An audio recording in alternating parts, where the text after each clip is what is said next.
one issue we have today in Canada and have had for the past couple of years, without a shadow of a doubt, is the economy. But as I constantly remind Canadians, there isn't really a Canadian economy anymore. It is a global economy. Living in a post-truth world where despite amount of growing evidence that debunks a particular narrative, the populace continue to go along with it because the lie has become so enormous, so global, and so self-reinforcing through media, politicians, education, and the herd-like behavior of the masses that it becomes almost impossible to shift popular opinion. Reaction. Solution. Problem. Reaction. Solution. Problem. Reaction. Solution. Problem. Reaction. Solution.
against my will.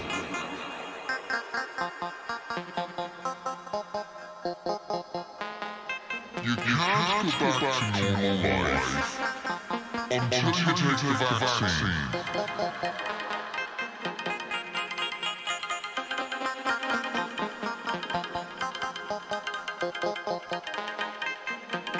Will people rationalize tyranny? Or will they resist it?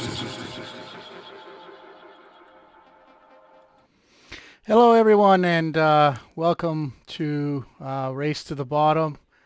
So today is September 5th, and we were away for a while. I'm getting a little bit of an echo. Hey, Faye Knox, how's it going? I'm actually on my... Let me turn off this quick telegram, otherwise I'm going to be getting all kinds of notifications. So yeah, we've been away for a while. And that's because, you know, I got a strike, and then I just was kind of depressed, and, I was thinking really, bad thoughts, and because I've been taken off the internet, and, it's getting depressing, and, substance abuse and whatnot. You know what how it is. Andy, are you talking? Let's check out the audio here. I'm here and live, Okay. and it's working, right? Yep. And let's do a check on Ronnie. Ronnie, you there? No, I'm not here. Okay. That's good. We have you in spirit anyway. So I was saying I'm really depressed. Susan's put a lot of depression on me, and I've had to see a psychologist and everything, and it's been very depressing for me, just being taken off the internet and her constant harassment. I just want to mention that to Susan and all of the listeners that just don't want me to talk freely. I thought we had freedom of speech, but apparently it doesn't apply to me. Susan, did I mention that I'm also transitioning? So you're picking on a transsexual. It's very disheartening, and I don't want to be part of that 60% number. So just let you know that I saw my psychologist, and he suggested that this is as a result of Susan. So, Susan, Thanks. be aware, Susan. you're causing my depression. Go The ahead. blood will be on your hands, Susan. So, welcome everyone, and thanks for joining. And I do apologize. We have been away for a while. It's, it's been a nightmare for all of us with all the changes that's going on. Obviously, right? I mean, Manitoba, I didn't even know has a vaccine passport, and a carded one too. Looks like a little plastic card. Yeah, because unique identifiers are not just going to be digital, but can also be QR codes on cards. The Internet of Things will be everywhere, and papers things. Absolutely. And that kind of opens up us for the first topic, which is yours, actually, right? Okay. We're also going to cover, Ronnie's going to talk about how to do research. That's a good topic. I think we want people to kind of start, even participating in the show as well. Let's say, they have a hot topic, and we can go through it, we can discuss it. So we want people to participate more, kind of socialize it, as the globalists like to say. So why don't you carry it off, and we'll go from there. All right. I will. I'm taking a crack at writing this time, and I will just share the writing. She should be working here, and I guess I'll make it bigger. Be a little small. Oh, it's but good. My topic is, the title of my article tentatively is Social Capital, Internet of Things, Sustainable Development Goals, and Impact Investing, the Fourth Industrial Revolution. And I recently came across, I'll share the actual website start. Sorry, I've got it here. It's called wrenchinthegears.com, and is a woman named Allison McDowell from Pennsylvania. And she is the one that brought this to my attention. It started for her with education. They were going to essentially replace the public schooling in Pennsylvania. Positive she is.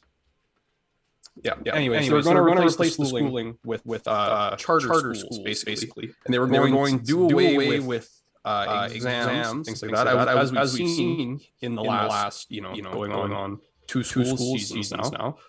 And in return, they were going to replace this essentially with a unique identifier, digital identity, that will track your merits from pre-kindergarten all the way up through high school and into your post-secondary educations. And essentially based on the amount of tokens and merits that you produce from your productivity, you will be rated, right? Just like a charter school is rated, you will be rated within your school.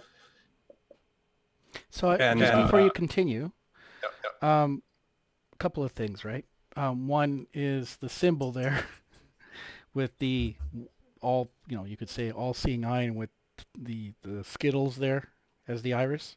And kind of an interesting thing that they use that as their typical symbol everywhere. But the other thing is, I thought charter schools were the way forward. From what I understand is, forgive my ignorance, but they were doing a lot better than the regular government-funded schools. Like, they had better results with the kids in these chartered schools. Or am I wrong? That could definitely be true. I can't speak for that. I'm just saying that this is where she got her thing from. But the problem comes from the human capital markets, as seen in her title here.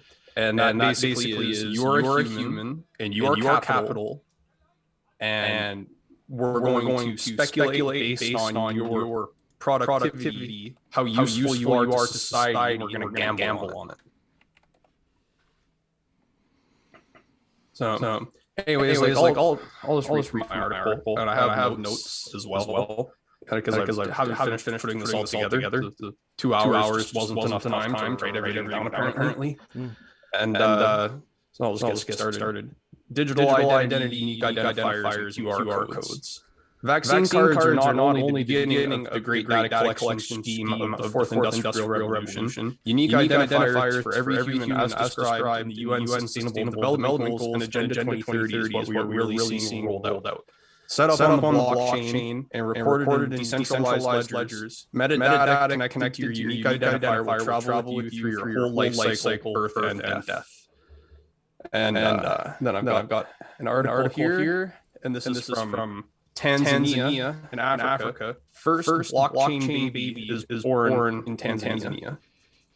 And what they did was they started tracking the progress of the baby on the blockchain prenatally, before it was even born, based on how whether the mother was on time with checkups, based on the health of the baby at the time, all through its development. This is all about data collection, right?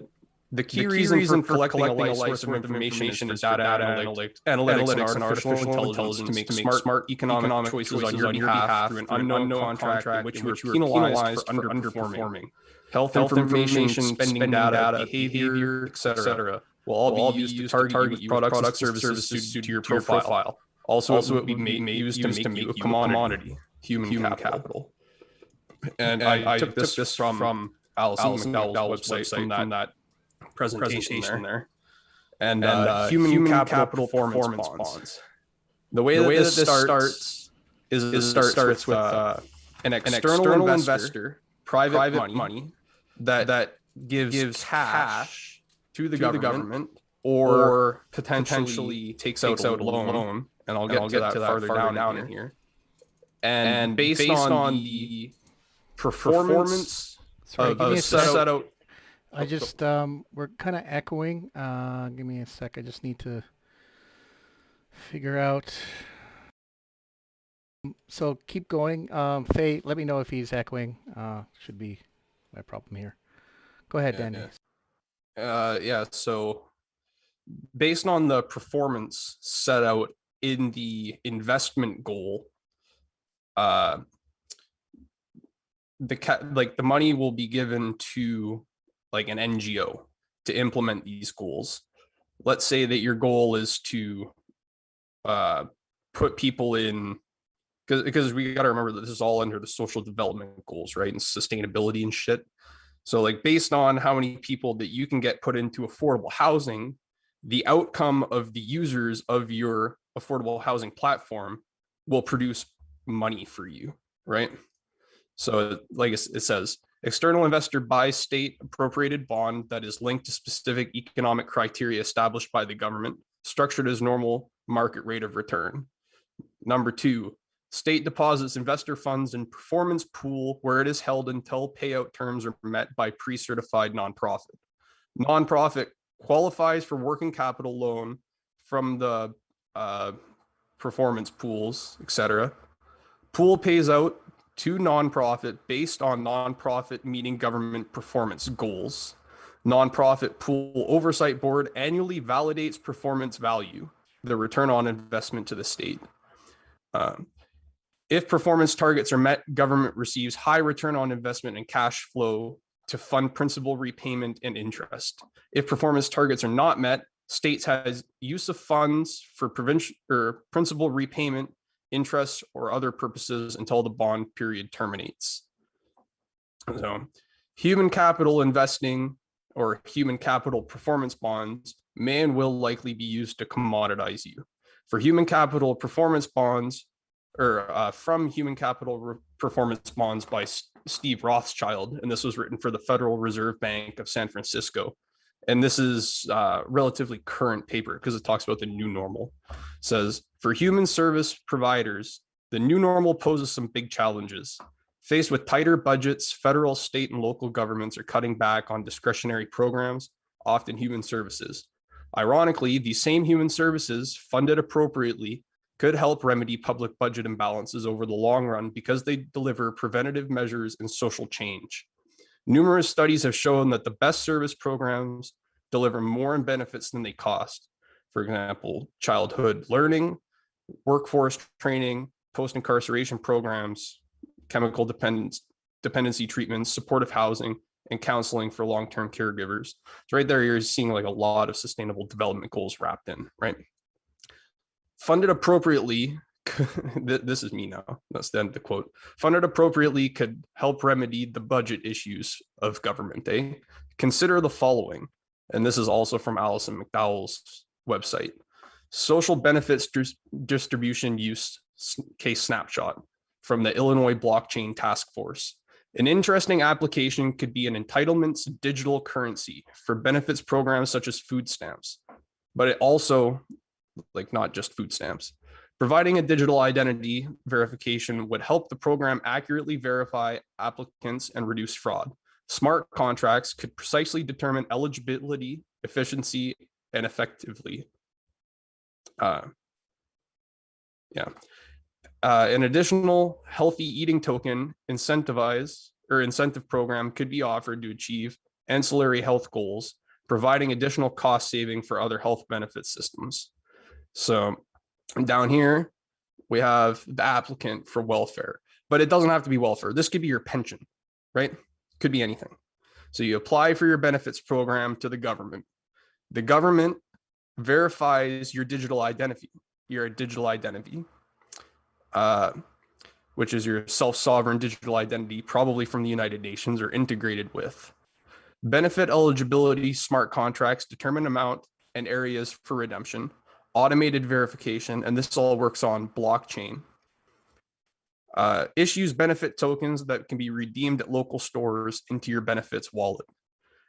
So then you go to buy your groceries from the store. If you choose to purchase the apple, you will be like credited. Maybe you won't pay tax, or maybe there's another incentive, buy one, get one free, right? If you purchase something that's unhealthy, instead, you do not receive your benefit credits, right? Your credits that you get go back into your wallet. All of the data that's collected from your spending goes back to the government office. And then next time you apply, you go through the same circuit, right? But the thing is, funded appropriately, it could help remedy the budget issues of the government, could mean that as long as you're spending your benefit dollars as approved and as suggested by the government, right down to the cent, it could be controlled, right? By crunching the data and incentivizing spending on only the approved items, then tailoring the social benefits plans such as UBI, disability, pension, unemployment, etc., you can save money by only handing out the exact amount required per what technocracy, trademarked, has deemed appropriate. Hope you live close to the bus stop, because we have deemed fuel to be too expensive for your budget that we created, and you will simply have to make do without. Smart contracts and voucher verifications will be applicable to all aspects of your life in the fourth industrial revolution. With schools not holding exams to test population, other ways of assessing productivity and education will need to be developed.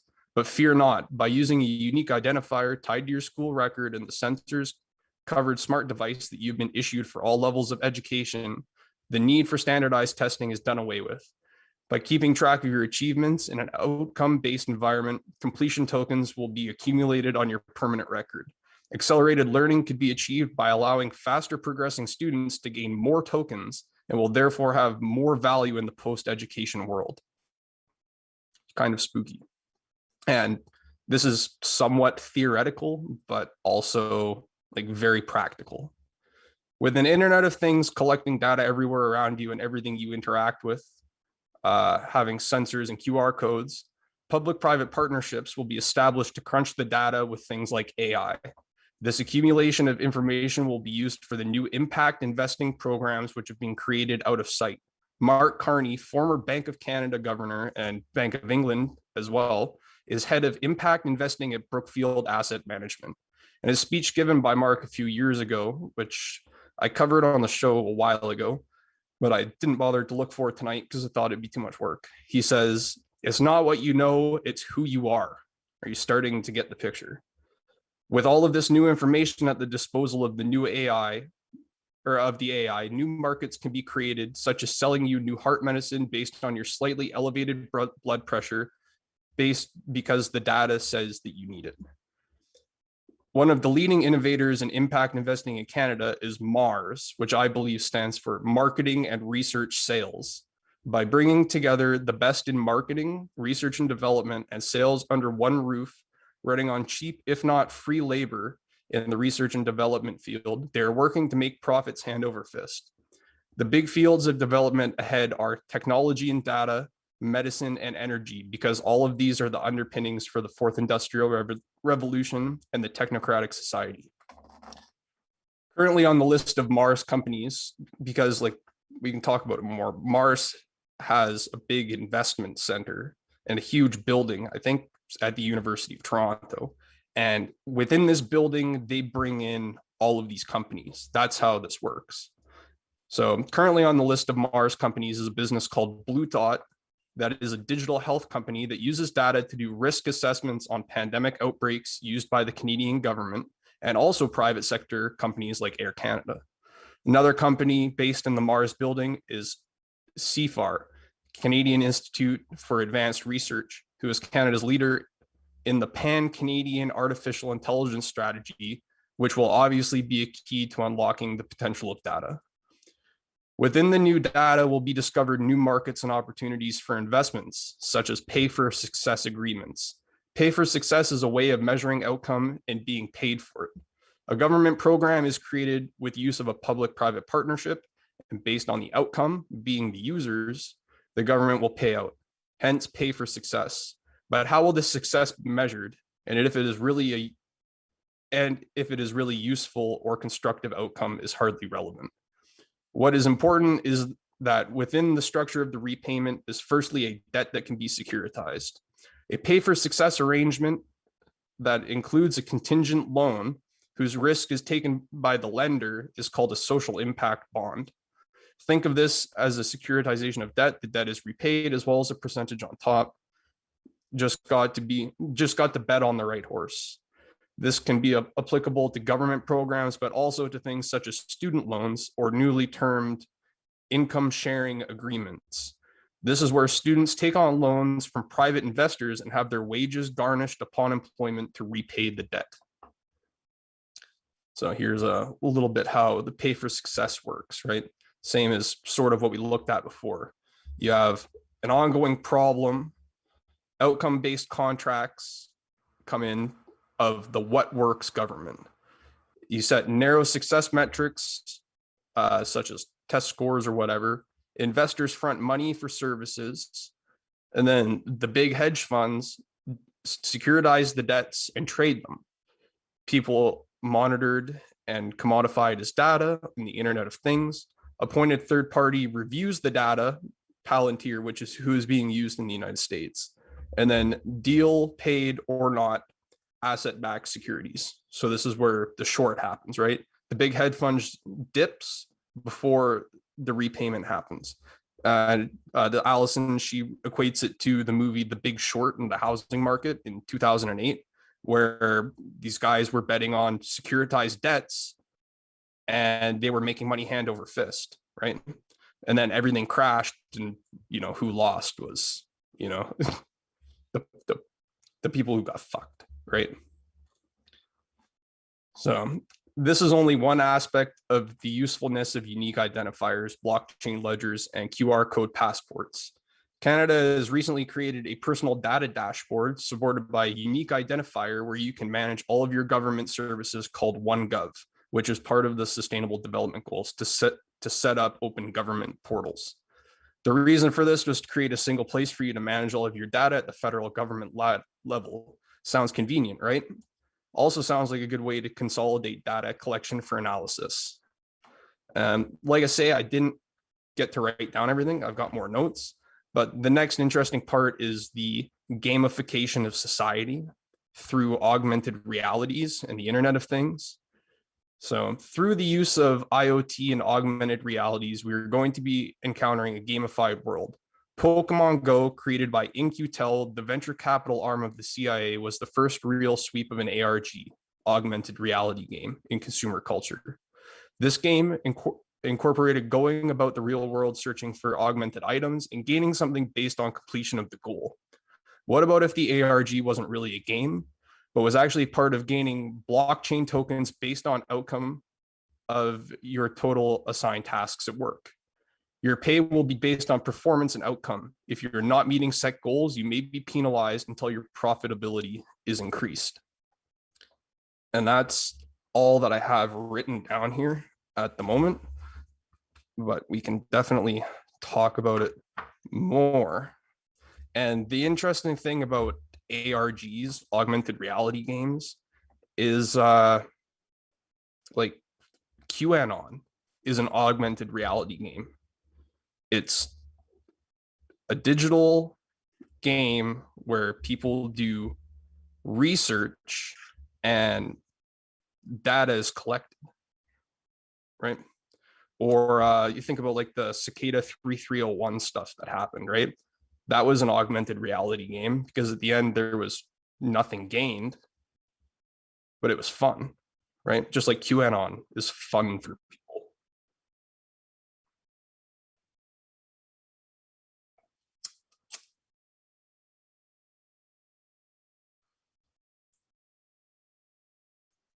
Yeah, and QAnon was used for group intelligence research, right? Same thing that we do here, just on mass scale.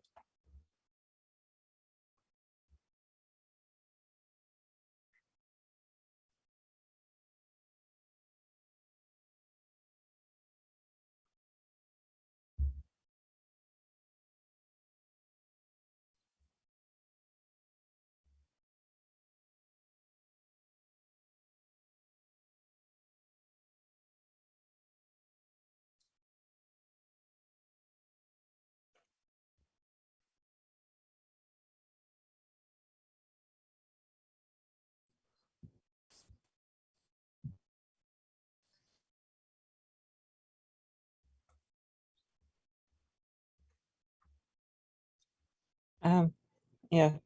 Um, sure. Sure. I can hear you. I think I'm on I'm not cutting you off or anything, am I, Andy? No, please go ahead. Okay. I actually have the article. I could. Okay. Can I share the screen real Yeah. quick? Yeah. Just when you think Ford can't get any creepier, and I'm not daring you or anything. if you just wanna, if you like, you don't have to play the video because I actually got it in the outro. Yeah. But yeah, you want to talk about it?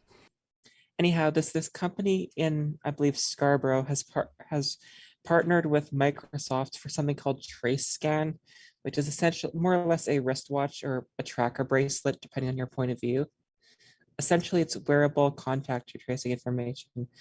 Now, they claim this doesn't use GPS, so I'm not entirely sure how it is, but apparently it tracks all your movements and how close you are in relation to other people in, say, a workplace. And it's also connected to your medical history. So if you test positive for what, there's a bit of an AI algorithm that determines the risks and secondary contact risks of people in your association. I mean, on some level, it's kind of cool, but for the most part, it's just creepy as fuck. Pardon my French. Yeah, they started this back in the spring of 2020, and that's totally when I hear about a virus sweeping the world, my first instinct is to go set up a system to go track everyone. Totally. This is a quote from their announcement. FaceDrive is pleased to announce that its contact tracing platform, TraceScan, has achieved co-sell ready status on the Microsoft Partner Network. Achieving co-sell ready status will provide FaceDrive TraceScan with a significant scaling up opportunity by gaining access to Microsoft global customer and partner base. Furthermore, co-sell ready status will enable FaceDrive and Microsoft teams to collaborate globally on promoting TraceScan as a holistic, connected health solution powered by Microsoft Azure technology stack. Specifically, Microsoft sales and consulting teams will be able to offer TraceScan contact tracing to their corporate customers as an integrated feature within the enterprise business. And in case you're thinking, oh, it's just about, this is just temporary, don't worry. FaceDrive also gives a list of other uses. We can secure access to facilities and buildings. We can link it to your existing services, like say social services. We can do some time tracking. We can do attendance notification, an immunization passport, and remote monitoring of your health metrics. And slightly off topic, but the Ontario Ministry of Health and Microsoft are also part of what's called the Vaccine Credential Initiative. Sorry, sorry. And anyhow, people promoting this wonderful, awesome, totally great technology. Go figure, they used to work for Doug Ford. Amazing. I mean, that's totally, I'm sure, absolutely shocking to you. Yeah, I've never heard of such a thing before. I can't believe that's really happening. Yeah. But yeah, wearable wrist trackers are a reality. I know I would kind of feel like a felon on parole if I had to wear one of those. Like it's not you do it, people are out on bail on serious charges. You put a monitor on them. Yes, that is what you do. This is nothing new. It's been in the works for quite some time. I mean, obviously, smartwatches have been around for what, years now, and they do a lot of tracking, and they're connected to the cloud. So basically, whatever you guys do, um, it's just considered being tracked and whatnot. And you just brought up the little slide here on geofencing, but yeah, I'm not that surprised. I'm shocked that it's come this fast, and you know, you'll see on the outro in the video there, how the device looks like it's not necessarily watched. So even when I went and purchased just a dumb phone, a flip phone, because I don't know if people have heard that Microsoft, and Google and Apple and Samsung have come to an arrangement in terms of tracking and whatnot, and these applications will be uploaded, not necessarily downloaded, which indicates that you will have no say in terms of what's going to be uploaded to your machine, to your device, because it'll just be a part of an update. So things are getting kind of, what do I call it, dire. Yeah, but it's like it's totally irrelevant. You have a digital anything anymore, really. Like from my perspective, after looking at some of this stuff, like I think about the people that I know that have like a QR code card, right? Instead of having a smartphone that tracks you, or a fucking watch or whatever. And as long as that card is used, they don't have to have a digital fuck all, because when they go to a restaurant and they use their card there, it's just collected on the other end, right? And like that's how this geofencing, which is something that I'm starting to find kind of interesting, is really going to work, right? Like you're going, I used this example with you the other day, as like, say that you're in Toronto and you go to Windsor, right? And you've got your QR code, your vaccine shit, your digital identifier. You should be fine to freely enter restaurants and things like that. But based on your geolocation, well, you can't eat here because you're not from here. Like you don't need to have a phone that tracks you to do that. All you need to do is just scan your card, right? And then also this one's more advanced, but you think about geofencing with drones, right? And this would require some sort of 5G Internet of Things, more complex than what we have now, right? But let's say a drone flies over and it pings every Bluetooth as it goes, right? And your Bluetooth is tied to your unique identifier somehow, and it just plots you on a map as you're walking down the street, right? And we can think about this like underground fencing for dogs, right? You put a collar on your dog and you dig along your property line and you put in an underground electric fence.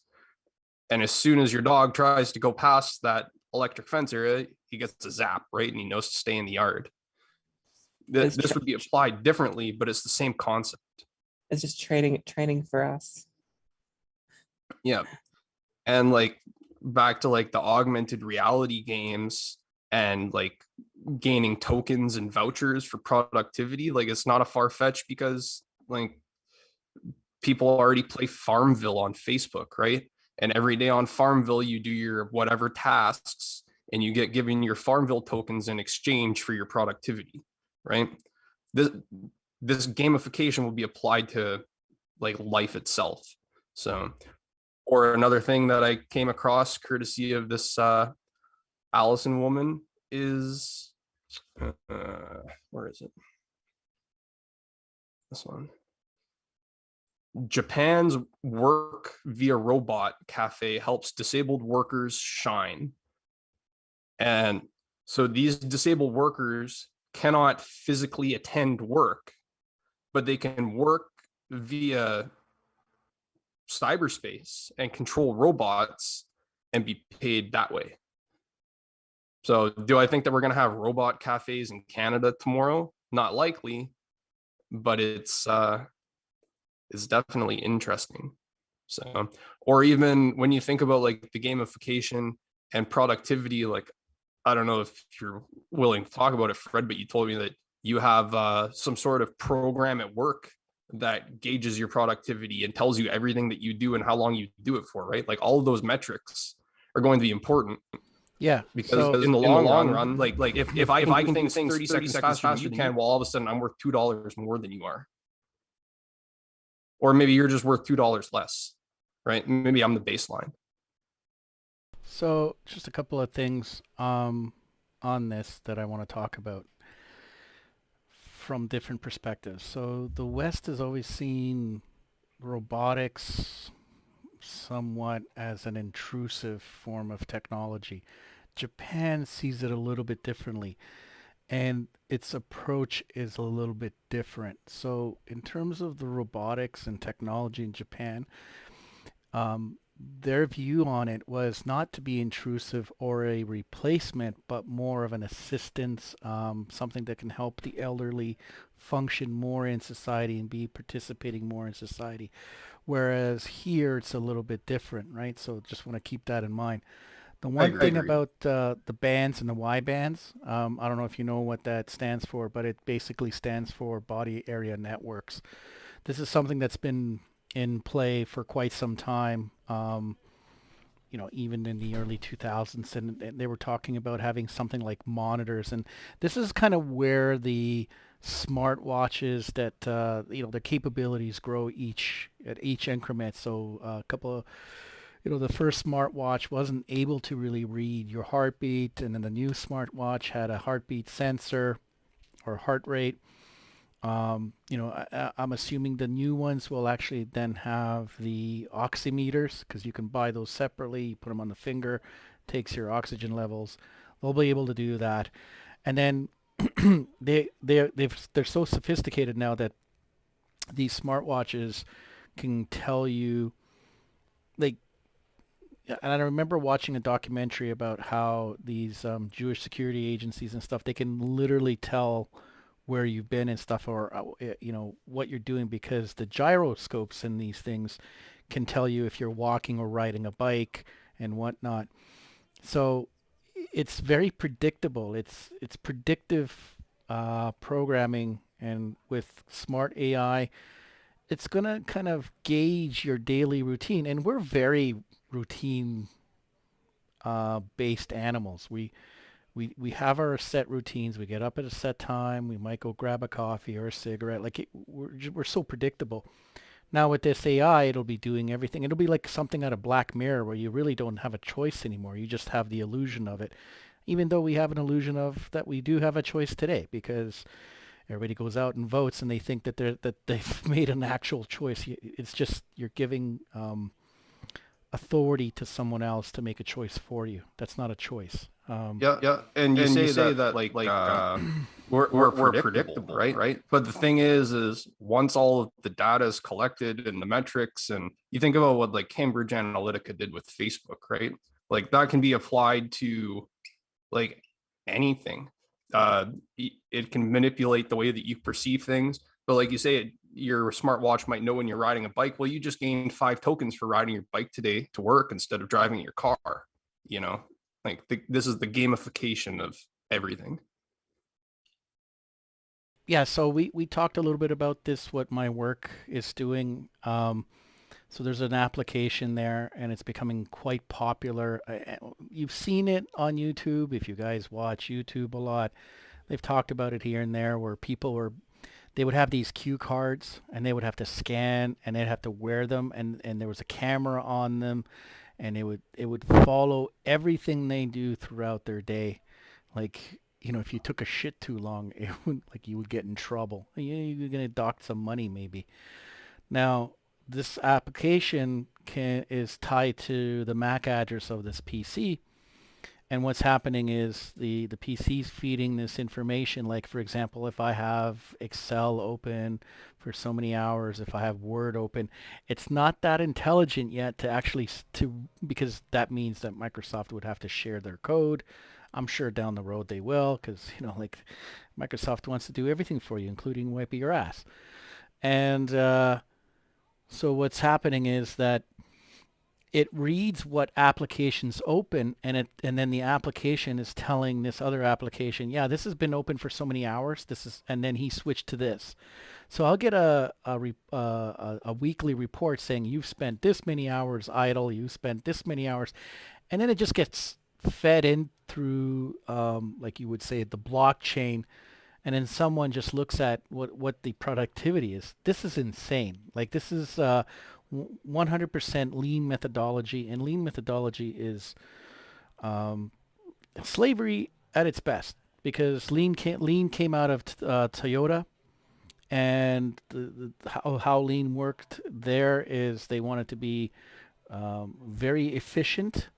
So what would happen is there would be guys doing on the line assembly, and the light would go green, and then if they slowed down, it would go red. But it was not only irritative, but it was also progressive. So if he was efficient, for, let's say, his part would take about 10 minutes to assemble, they would try to push it to 9, and then they would, like, give him the red light, and then he'd panic and try to speed up, and then they would get him down from 8 to 7 to 5, and we saw what's happening in Japanese society, where the suicide rates are like phenomenal. And so a lot of companies have adopted lean methodologies, like telcos, banks, governments. Like, it's ridiculous. And you can't work people to the bone like this. And then that's why the next step is then to just replace it with robotics and AI, right? You've heard it in the gaming industry, right? The game developers, they would go out, and then they would keep getting pressure to deliver on shorter and shorter milestones, and it's like they would spend 20 hours, staying up trying to finish off a development because they keep squeezing those development timelines. So yeah, it's insanity. It's all about efficiency.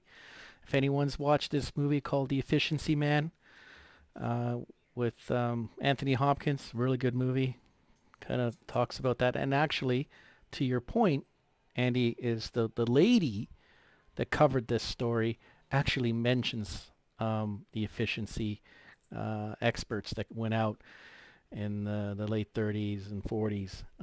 Yep.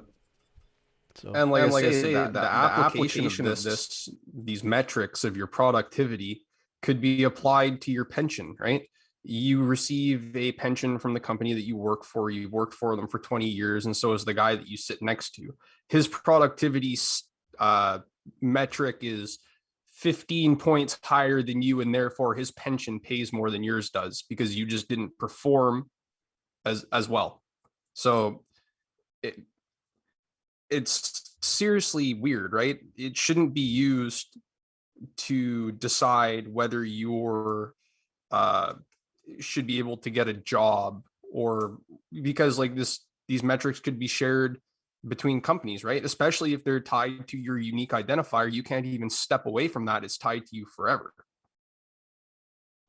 I want to give an example of an application of how you said that it's not that smart yet, right? I found this video today. It's called How Blockchain Advances Artificial General Intelligence in 5 Minutes. Ben Goertzel, OpenCog, and Cardano. And Cardano is a cryptocurrency blockchain platform. And it has to do with this article that I've got up here. Ethiopia teams up with blockchain company to modernize national education system. And in this presentation, he's talking about this OpenCog that they're running on the Cardano blockchain. He calls it a fertile network for AIs to act as individual nodes, but also to communicate with each other and exchange information as well as money. They've set up a marketplace where AI can purchase other AIs and integrate them into their products. So I have a product and I need another piece, right? Like what you're. Yeah, I don't. This is in my notes. I don't have it. I don't have it for the screen here. It just has. It's to do with this because this is where it's being applied right now. Is it's being applied to Ethiopia? So he calls it singularity net, right? Basically, you have all these AIs that are working on this blockchain, and you can purchase the use of other AIs or outsource work to them to fill in pieces, right? So my AI does data analysis of numbers, but I could purchase another AI that does data analysis of faces, and I could layer them on top of each other, and now I've got double the capacity for analysis. He calls it swarm AI, the singularity network. You know, to me, the swarm sounds weird. Yeah, it's actually it's something that I covered a while ago, like I mean a long while ago, and that was where it was in a European Union paper on a new pilot project about swarming drones, and they were being used to monitor and evaluate terrorist situations. So they would have these swarm drones that were able to communicate in a kind of swarm network, and then they would be able to GPS like a certain area and stuff. But that's not what it was about, right? It was about like monitoring your populace. It really is like just an expansion of what they have in China, 100%. And it all, people just, hook, line, and sinker, no questions asked. Because I mean, people were paying with their cell phones. Now everything's being tracked. What your purchases are. Pretty. What can I say? It's all tied to economics. I mean, and if you think about it, the economies are tanking around the world. They're just, raping all of the tax base. Like I mean, they're gonna take those pension funds. They're gonna take those EI funds, and they're gonna pigeonhole us into with that card. I just want to mention that the Bolsheviks in Russia started with that kind of vaccine card of sorts, right? And then they moved it along to it was your access card to everything, your passport. Now, yeah, you can argue, sure, we have that. We have a driver's license. We have a social insurance card. We have a health card, blah, blah, blah, blah. But it's never been like unified. And then from one aspect that you could say, yeah, that's great. Why not just simplify it and have one card? But that's not what this is about. This is segregation of classes. So if you would be based on your access to other things if you were more useful than someone else was. I don't know, man. We're treading into some really dangerous territory, and we're seeing it happen. And they're using illness as the open gateway to kind of introduce this. And again, this is what that whole Rothschild Vatican banking thing was, equitable economics, right? Which it's crazy. Yep, it is. And I'll just say these two more things, I guess. Like all of this blockchain stuff, all these social impact investments are going to be paid for with smart contracts, right? And the smart contracts are going to be like automated through the blockchain, and they'll be verifying data sets to show that your goals have been met, sort of thing, right? But we talk about the Internet of Things and 5G. Well, if you actually, and I only just found out about this today, I don't really know much about it yet. If you look into what 6G is, it's human digital twinning, creating an internet of digitalized people, basically creating an avatar of yourself in cyberspace. So all of the data that's collected from the 5G, from the Internet of Things, will then be turned into the Internet of People, right? And it sounds silly to have a digital twin or a copy of yourself in a digital reality, but we already have that with MMOs and things like that, right? Massively multiplayer online games. And like, you think, Fred, I showed you this video quite a while ago of you can buy blockchain properties in cyberspace, right? Do you remember when I showed you that? I don't remember what it's called right now, but it's a platform. Yeah, I remember that, and it was kind of, when you showed it to me, I thought it was really weird. But again, if we, like Brandon O'Connell likes to tie it all his episodes, we talked about this in regards to ITU, and remember they were doing a presentation on two sets of virtual worlds. One is augmented, and the other one is virtual. Yep, And this is, I believe, would be the augmented version, and how they were like, so you have a shitty life? Well, don't worry about it. You rent, go to your new home on the beach. Just plug in. The augmented version is what we're currently having right now with QR codes, where you're putting electronic data into the real world, right?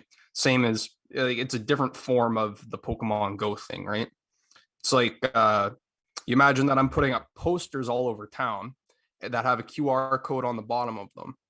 And when you scan them, you get information. Right now, that's the augmented reality, because you didn't have that information before, prior to having contacted with it digitally.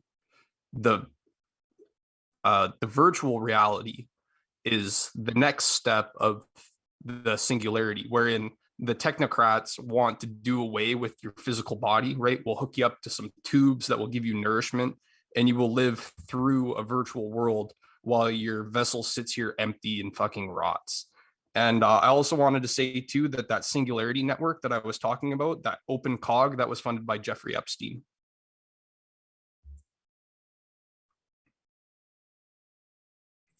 Oh, that wonderful science promoter.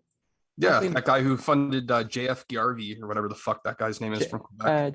JF Garapi for the public space. Right. Yeah, what an awesome guy Jeffrey is. What's he up to these days?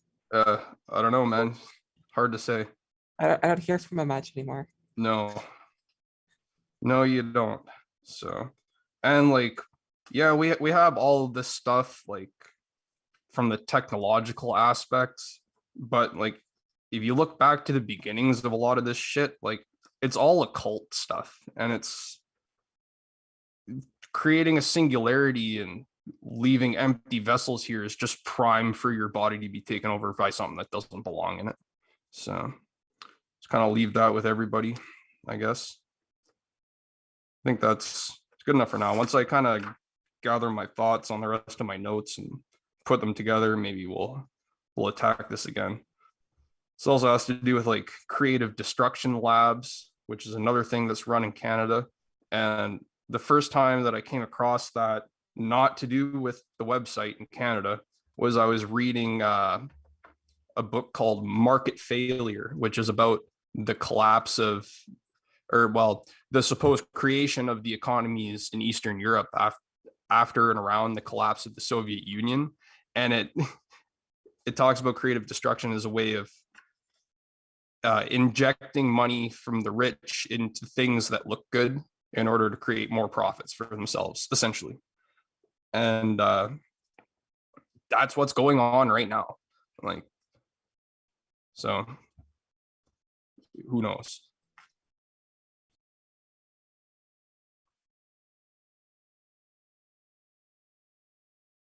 Lots of crazy shit. I got another note here about spiritual warfare and like the idea of COVID, whether it's real or not, the amount of belief that everybody's put into it, and all of their energy is essentially created like an egregore, which is an entity that doesn't really exist, but it does because everybody's focusing on it so much. And there's a lot of stuff that's being imagined, and just like I'm sure the heroes of history were just like normal people, and they've created ideologies of these people that were just average Joe blows, people, like, and they help propel movements, actions. Like they wanted to sway a large group of people into, let's say, kind of a conflict and whatnot. mhm. But if you're finished with your topic, let's, because we're just for time's sake, do we want to move to Ronnie's topic about how to do research? Sure. Sure. Maybe just one more thing on like what we were just talking about there. It's like when I say everybody focusing their energy on this, like that's from both sides, right? The vaxxed will kill us and the unvaxxed will kill us.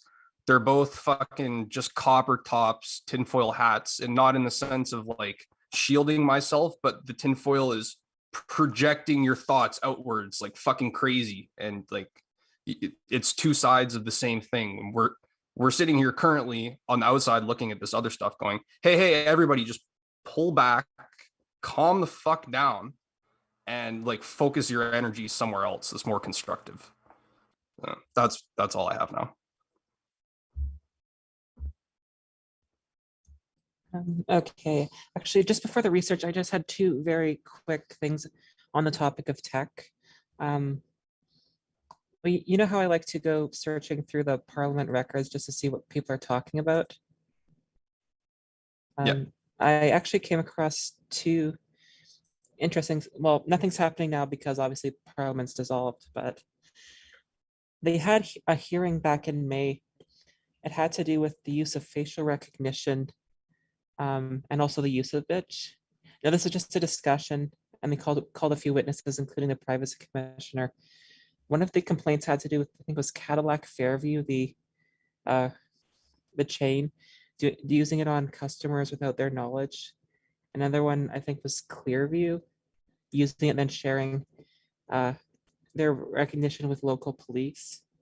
So hold on, Cadillac Fairview, the same group that's owned by the Bronfmans? Same one. So anyhow, that was discussed in Parliament back in May. Who knows when a new government sets whether any of that will actually come to fruition, whether there'll actually be some privacy laws written in. The other thing I want to bring up, I stumbled across, apparently from January to June, there were hearings in Ottawa regarding Pornhub, and they're, well, based in Quebec. Yeah. Sorry. And the hearings themselves, I mean, that's a topic for another day, but it's actually MindGeek, one of the people who's had complaints filed against them. Some of their steps they used to quote unquote validate are rather interesting. This is from their own submission to the hearings. Our human moderators are supported by a growing suite of technical tools which fall into two broad categories. Those detected by previously CSAM, that's like prohibited material, using digital fingerprint technology, and those that use artificial intelligence to detect unreported CSAM content. MindGeek's fingerprinting tools rely on a unique digital fingerprint to match a video or photograph to those already identified in a database of banned content. These tools include YouTube's Cassie Match, Microsoft's Photo DNA, Vobile's MediaWise, and MindGeek's own Safeguard. All items caught by these tools as CSAM are immediately blocked from the website and handled by our second level review team. MindGeek's artificial intelligence tools use machine learning to detect content that may contain a person under 18 years of age. Unlike fingerprinting tools, which rely on existing database, our predictive tools can detect and flag previously unreported CSAM. We employ two separate AI tools to assess incoming content, Google's Content Safety API and a machine learning tool developed by a third party and trained in part using MindGeek's copyrighted content. So this is why there's no teens on OnlyFans, because there's some company that's got facial recognition AI that cross-references Facebook pictures with fucking OnlyFans whores. Pretty much, yeah. So MindGeek, obviously, they want to keep the porn coming because it's, you know, a significant amount of income to them. But yeah, they're using digital fingerprinting and AI to help screen what should and should not be allowed. Man, if MindGeek puts my Pornhub data to my social identifier, we're all fucked, guys. Yeah.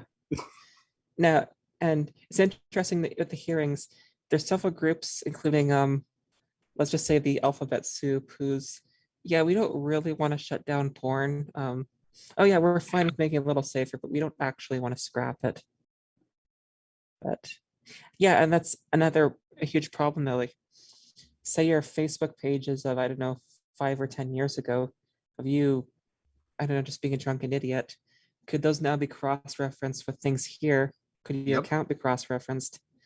And then you get flagged for any number of reasons. I wrote that in my notes about what I presented here about like public-private partnerships and the creation of digital identities and data dashboards and stuff, and like the idea of private companies partnering up with other private companies to create databases of everything, right? Like including your Facebook. And I asked the question in my notes, is like, would people be okay with this? I was like, well, you already have a profile in the private sphere.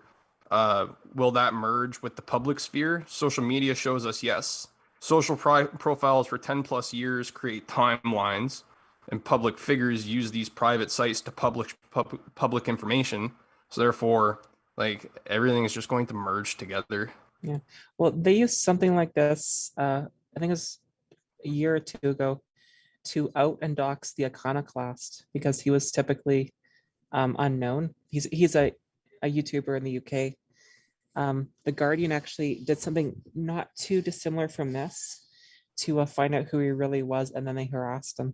They don't like the iconoclast, like, because what an iconoclast is somebody who takes worshipped objects and fucking destroys them, right? Yeah. And chaos. Yeah, and don't get me wrong, I think the whole porn thing is absolutely disgusting. I'm not condoning this in any way. I just, some of the ways their tools are using to manage it are just surprisingly even more creepy, if you thought that was possible.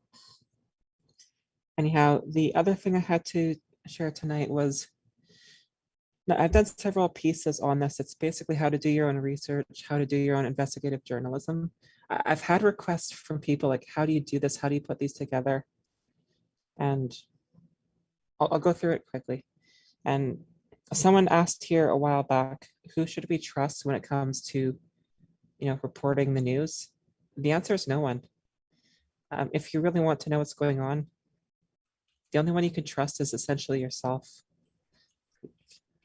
Anyhow, if you Go ahead. sorry, to anyone who doesn't want to research, first pro tip: save everything you have, archive the sites, download and save the PDFs, save the videos, because even innocently, like 6 months or a year from now, your evidence could disappear. So you want to keep it. Pro tip for downloading PDFs: if you just press Control P or the print on your web browser, and where it says destination, instead of sending it to your printer, you can just save it as a PDF. And that works most of the time. Sometimes the headers on websites kind of fuck it up, but it's a lot better than installing somebody's random shit plugin. Yeah. As absolutely moronic as this sounds, you can start with simple searches: Google, Bing, DuckDuckGo, Ask Jeeves back in the day. Like, you'd be amazed with a 10-second search what you could find. If you're looking at companies, first and foremost, look up their directors and executives, see who actually runs them. if you're checking out a business, a lot of them are registered on Corporations Canada or their provincial counterparts. You can get a lot of information for free, such as who their directors are, their founding documents, their bylaws. Are you essentially putting together a dossier on a company? Well, kind of, yes. You're creating profiles. You are. I mean, they do it to us. Registered charities is actually a gold mine. If you go on the Canada Revenue Agency website, you can get their basic financials for the last 5 years and the information about who runs them. LinkedIn, I don't care what people say, it's a gold mine, especially if there's names of professionals you don't really know who they are. It's worth it. Yeah, the thing about LinkedIn is like everybody posts all of the things that they've done there, like they're proud of it, right? Because they don't expect that, you know, some random person is going to go out of their way to find them on LinkedIn and post their, you know, what it's public information, right? Yeah. So may as well fucking share it. Yeah. And as far as like, say, when I'm searching who lobbyists are, LinkedIn is the first place I go to, because they'll tell you like, oh, I worked for Doug Ford, or I worked for Harper, or I worked for Trudeau, or whoever. You don't have to make the connections. They do it for you. Yep. Yeah, they openly brag about it. Little do they know the consequences. This campaign contributions, admittedly, this has limited value unless they're regular donors, but you can still see like someone donate 1,000, 1,500 to a candidate. You can see if they donate regularly. The Lobbying Commissioner's Office, and their provincial counterparts, of course, this will tell you who's talking to who, when it happened, what the content was, if the lobbyist was ever a holder of public office. The federal site tells you, has this company received money from the government? A ton of stuff. Statistics Canada, don't knock it. It's a bit overwhelming to use at times, but open data is kind of like StatsCan, only it's more, I guess, non-numerical data you can find. It's a lot more subjective. You can also, there's links onto there. You can also find out money that governments have handed out, like grants. Libraries and Archives Canada, it's more for older publications, but I've pulled some decent stuff off of there. If you want to know what's being passed, go check out your legislation, either provincially, federally, or cities like Toronto have it all listed municipally as well. You can go find out hearings. A lot of their committees are videotaped. You can clip the videos. You can check out the studies that they're doing. The UN search engine actually works really well. It's basically like Google and Wikipedia combined. Canly, and I did a separate piece on this. If you're ever searching for court rulings, canly.org, you can find, I mean, they don't cover minor stuff like family matters, small claims, there's stuff they don't touch, but any major case or a case where there's something really controversial, that's published and you can dig it up. So when I hear these rulings, oh, you know, the lawyers went to the Supreme Court and ended all of our emergency measures. Like, okay, really? Where's the ruling? You'd be surprised. No, I wouldn't. If you have a library in your town, go check it out. I can't do that anymore. It's off limits. Just like, see, I fucking said this last year. I don't know if I said it on the show, but I definitely said it to my dad. I was like, you know, they're going to make vaccines and shit mandatory to go to all of the universities that have the archives of all the documents that people like us would like to look at. Yeah. And lo and behold, that's where we're going. Didn't fucking happen, right? Isn't that a great way to hide open information away from people? Yeah. This is the tiered system, and you're not part of it, and you don't have the special rights. You haven't unlocked the privilege yet in the augmented reality game of bullshit. Access to information requests, also called freedom of information. You'd be surprised what you can get there. Depending on what government you apply to, they're often free, especially if you're requesting your own data. simple to fill out. You'd be amazed what people can ask for. And places like BC have a registry, so you can go scroll through it and see what other people have been asking for. They pull out the names, which is fine. And admittedly, I've been a little underhanded when it comes to interviewing people. Politicians in campaigns I've actually gone up to talk to, and they didn't know who I really was. Whatever. But yeah, it's actually talking to people is, a bit underrated. Yeah, I like how you say there, if you go back up, it was like, Yeah. if you, not everyone will say yes, but if you never ask, the answer will always be no. And that is very, very true. Yeah. I mean, I've actually reached out to Ontario MPPs. Not a single one would talk to me, but I've tried. Ancestry sites, they frequently have like free demos you can use. And so yeah, this is my list of things that I've done. And yeah, I would encourage anyone who's curious about what's going on in the world, take a read through this and start digging for yourself. Yep. So, And I was just gonna say, like, I had sent you a document a while ago that I'm not gonna be able to pull up quickly now, but it also talks about investigative journalism, and in there it tells you how to use search engines. Oh yes, I actually have it linked in there. I added Yeah. in. You should pull that part up about the search engines and how to search for documents in it. Yeah. Do you remember what page that was? No, but if you go to the table of contents, it might be a quick find. How to be a web detective 22. And this is from I think a decade ago, so it's, yeah, this is really pretty old, like more than 10 years old, I think. 22. Yeah, on I'll make this a little bigger if I can. How to be a web detective. I think it's on the next page, maybe. Keep going. Keep on.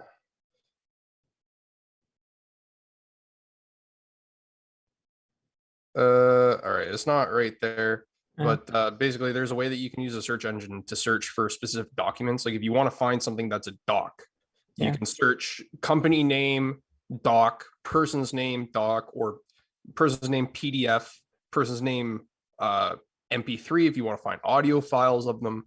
And you will find things by doing that that you would not find unless you did it. So yeah, like it's kind of sad when you stop and think like how much media we have in Canada and the world, but just how little like people actually take advantage of all of this.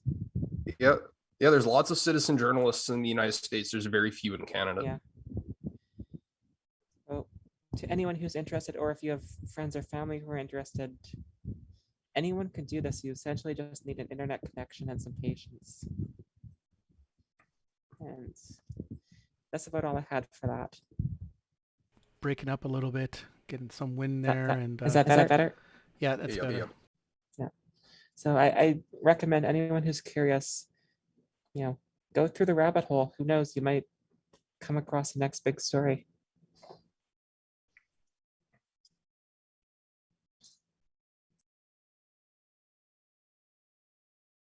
Unmute myself here.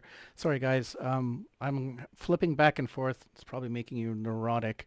The reason is because I'm using my laptop versus my main machine. I'm having some major issues there. So just for tonight, I'm sorry about that. But I want to address Faye's comment and maybe some other people like Point Fire and others, and Verbal Armament. I haven't seen him in a while, but is our show exciting? No, it's not. It might be a little bit bland and boring. I try to kind of uplift it, make it a little bit funny, and that's why I added the outros too, because yeah, you can get a little bit or a lot depressed, especially with all the events that are happening right now. But this is something that you have to face, right?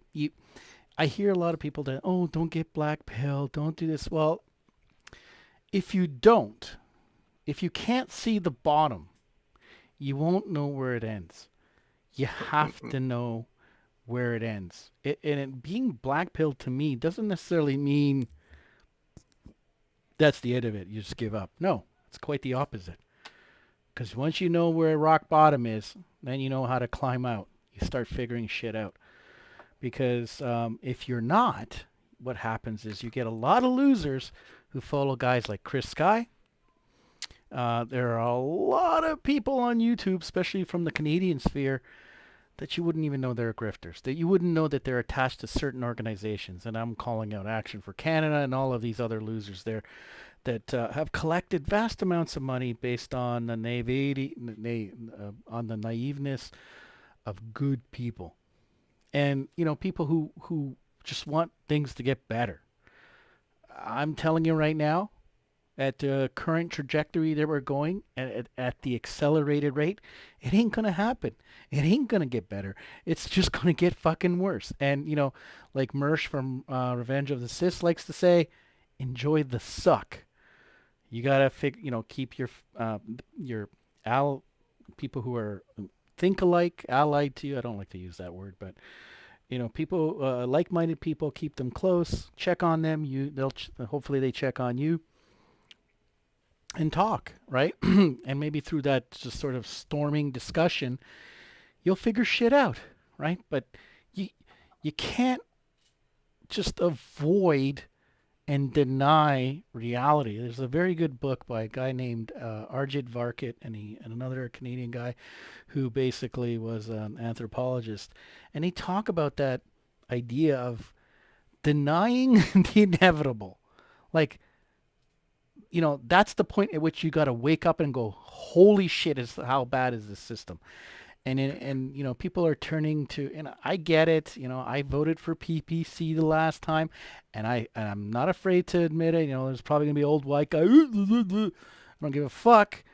I stuck to my word. I said I'm gonna vote for these people on the premise because he's the only one talking about immigration. Did I expect him to win? No. Did I call out his character all the time? Do I trust him? No. You got Joanne Many, you got Salim Mansour, who's attached to other organizations, that are an antithesis to what we want to make better.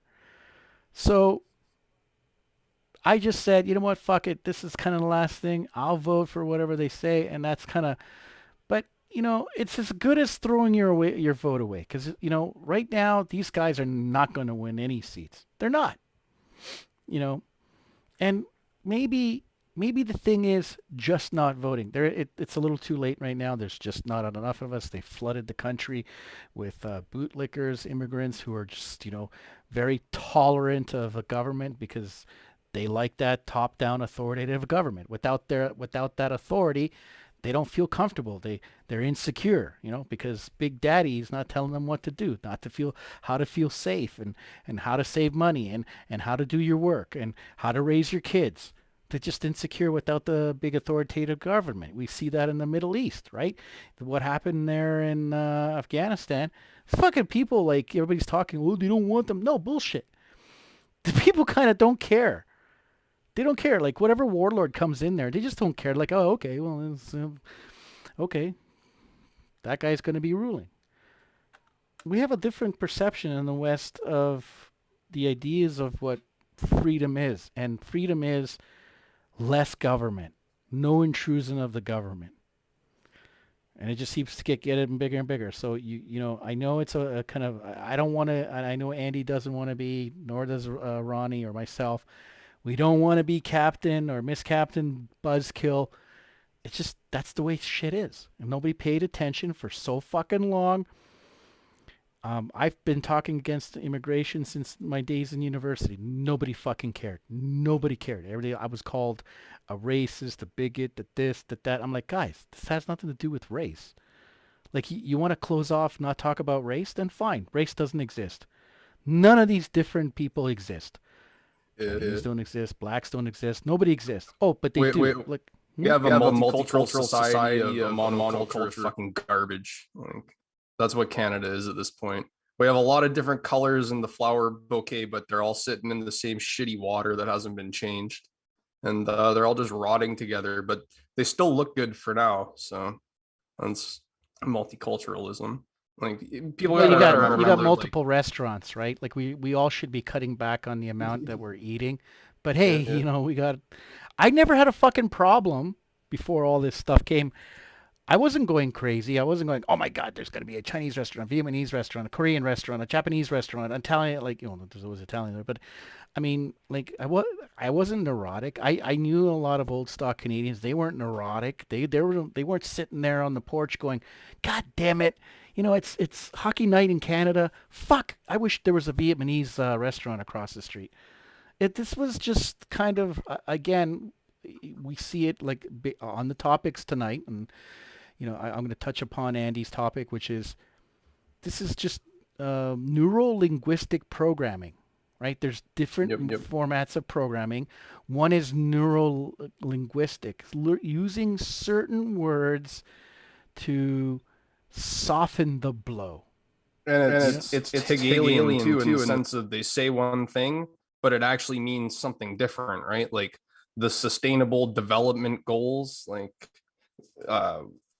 they'll say that it's to your unique identifier is good for fucking immigration, right? And so people can get paid across country. But then you look at the stuff that was presented tonight and you go, well, that's not good. And people should be aware of this, right? Because you think that other people would also not want to be a commodity that gets traded on by rich people, right? Like that fucking leftists should be screaming this from the rooftops, but they don't, right?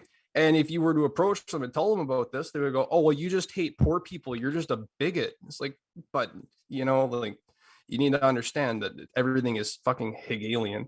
And I wanted to say on the topic of like the channel, like we are the race to the bottom. And like you said, if you don't understand where the bottom is or the trajectory in which the race to the bottom is leading, then you can't get ahead of it. So I do this because like I hope that fucking somebody will listen and pick up with it and run with it, write something about it. But that hasn't been happening. So that's why I chose tonight to start writing my own thing. And I think that like from what I presented today, you should be running around telling everybody your kid's gonna be a fucking commodity traded on the stock market unless you do something right now, right? And they'll tell you that you're crazy and then you'll right. Yeah. What do you do? Like you're fucked, right? So the fact that you're a commodity, we've always been a commodity. The thing is, I'll put it this way so folks understand, and then I'll move to my next two topics because I got a good outro and it is a little bit lengthy, and I'm trying to I'm being time sensitive here. I'll tell you what, the royalty, the royal class, the Germanic, Judo-European, I don't know what you want to call them, whatever, have always been pissed off that they lost, in some respect, right? Not fully, Canada, New Zealand, Australia, and America. They've always been fucking pissed off. And just to Maureen's point, she mentioned BJ Dichter. I have that clip in the outro so people realize. But I also cover conservatives because they're all like trash from different perspectives. It's a different smell and a different color. But my take is that the royalty have always been pissed off that the plebes got their independence. And what we're moving towards is what Brendan O'Connell talked about. And I mean, you and I, we talked about the bunting map, right?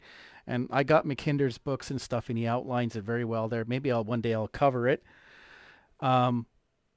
Is you'll notice in the bunting map, North America is not on the bunting map, right? It's Eurasia, and at the center is Israel. That's kind of, and you'll see in the outro what's happening there with these trade agreements and the new port with China there. That's what's happening right now. And we will become a fucking vassal state. If you see what's going on in Australia on that island, that's ceased to be a democracy. It's finished. It like you cannot call that a democracy anymore. That's what you might call the new Republic of the new China Republic of Australia or whatever. It's finished. It's gone. It's dead. That democracy's like New Zealand's up next. Impossible. I can vote from my smartphone with my unique identifier. You're lying to me. Exactly. Like, I mean, how else are you going to see it? But that's the way again, I don't want to be the guy to, be the party pooper or whatever. I know it sucks. That's not true. I can go to McDonald's if I'm up to date on my experimental shots. You're totally wrong. It's not a dictatorship. It's always been a dictatorship. It's been one increment at a time. This shit didn't come around like all of a sudden, like boom, it's here. This has been a work in progress, from the emancipation of the royalty in 1972. They weren't happy about that. They were like, fuck, we lost another goddamn colony. Well, we sort of have them. We have a couple of, but we don't really get to control them, right? We can't leech all this shit out of them.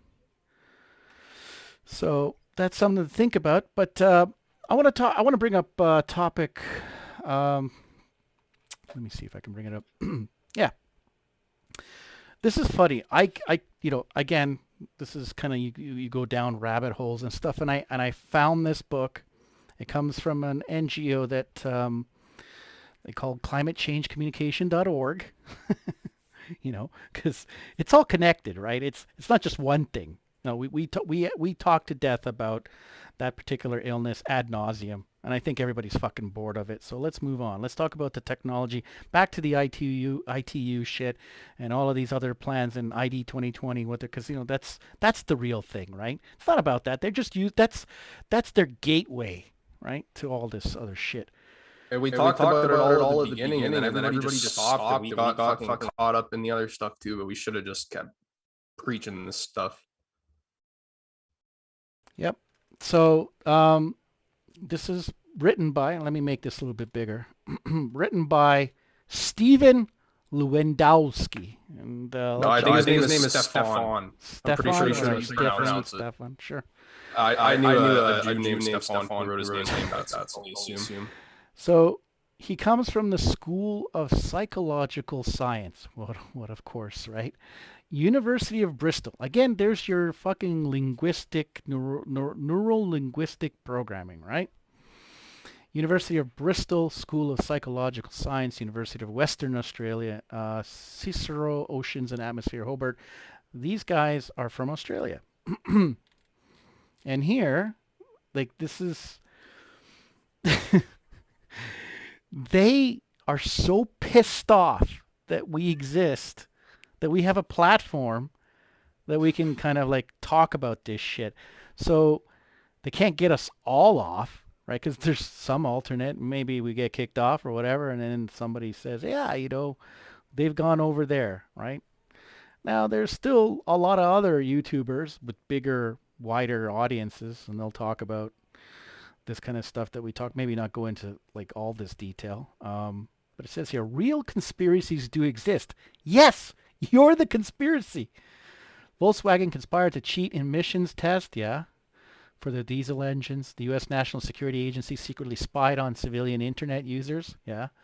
Tobacco industry deceived the public about harmful health effects of smoking, which is a very interesting topic, by the way, just on a side note. If they're so concerned about us, why don't they just ban that? Because the number one killer of all humanity is cancer and heart disease. So, there's that. Or why not make regular exercise and fresh air better instead of lockdowns? Yeah, we'll get to the O'Toole part on that one. So they say here, conspiracy theories damage society in a number of ways. For example, exposure to conspiracy theories decreases people's intentions to engage in politics. That's the whole point. We don't want to engage in politics because it's broken. It's a cesspool. People don't trust it. They have a reason not to trust it. You know, I can't, I don't have enough digits on myself to count the number of times these fucking people in our in the medical realm have changed their minds in the last 2 fucking years. For example, intentions to engage in politics. Oh, that's good. To reduce their carbon footprint. What? How is it a conspiracy theory when you keep telling me that simply breathing is a problem, but you never point to China? You never point the finger at China. You never look at the big corpos who move big businesses because it's cheaper for them to do there because there's no environmental controls. They never talk about that. That's not a conspiracy. That's fucking fact. And it's not a conspiracy, guy. When we talked about Jesus Christ, I just had his name on the tip of my tongue. What's his name? That started the Rio climate change in the late 90s. Maurice Strong. That's not a conspiracy theory, man. The guy was an oil tycoon and he started this shit. And he started the climate exchange in Chicago, you know, with Obama and a couple of other politicians and some Jewish businessmen out of Alberta that ran movies and counterpoint movies to, like, you know, as a force of counterculture. That's not, like, it's fucking fact. You just look it up. Well, it's just conspiracy flat full stop, right? No theory afterwards. They throw that on there as a confuser, right? Yeah, it's neuro-linguistic programming. I'll just continue on a little bit here. So they talk about conventional versus conspiratorial thinking. Actual conspiracies do exist, but they are rarely discovered through methods of conspiracy theorists. Okay. You can't come up with an idea. That would be ridiculous, you know? Rather, real conspiracies get discovered through conventional thinking. No, they don't! How did we fucking discover that the Gulf of Tonkin was a big fat fucking lie? It was because people did the fucking research. So I'm supposed to wait here, right? I'm just supposed to wait around and trust the people who are trying to bamboozle me. They're the ones who are going to tell me later down the road, right? After they've stolen all of my money, then they're going to say, yeah, you know, like actually, 50 years later, it doesn't matter. Right. This, and I mean, when you look at who are producing such documents, it's almost laughable. Healthy skepticism of official accounts while carefully considering available evidence and being committed to internal consistency. In contrast to conspiratorial thinking, it's characterized by being hyper-skeptical of all information that does not fit the theory, over interpreting evidence that supports preferred theory and inconsistency.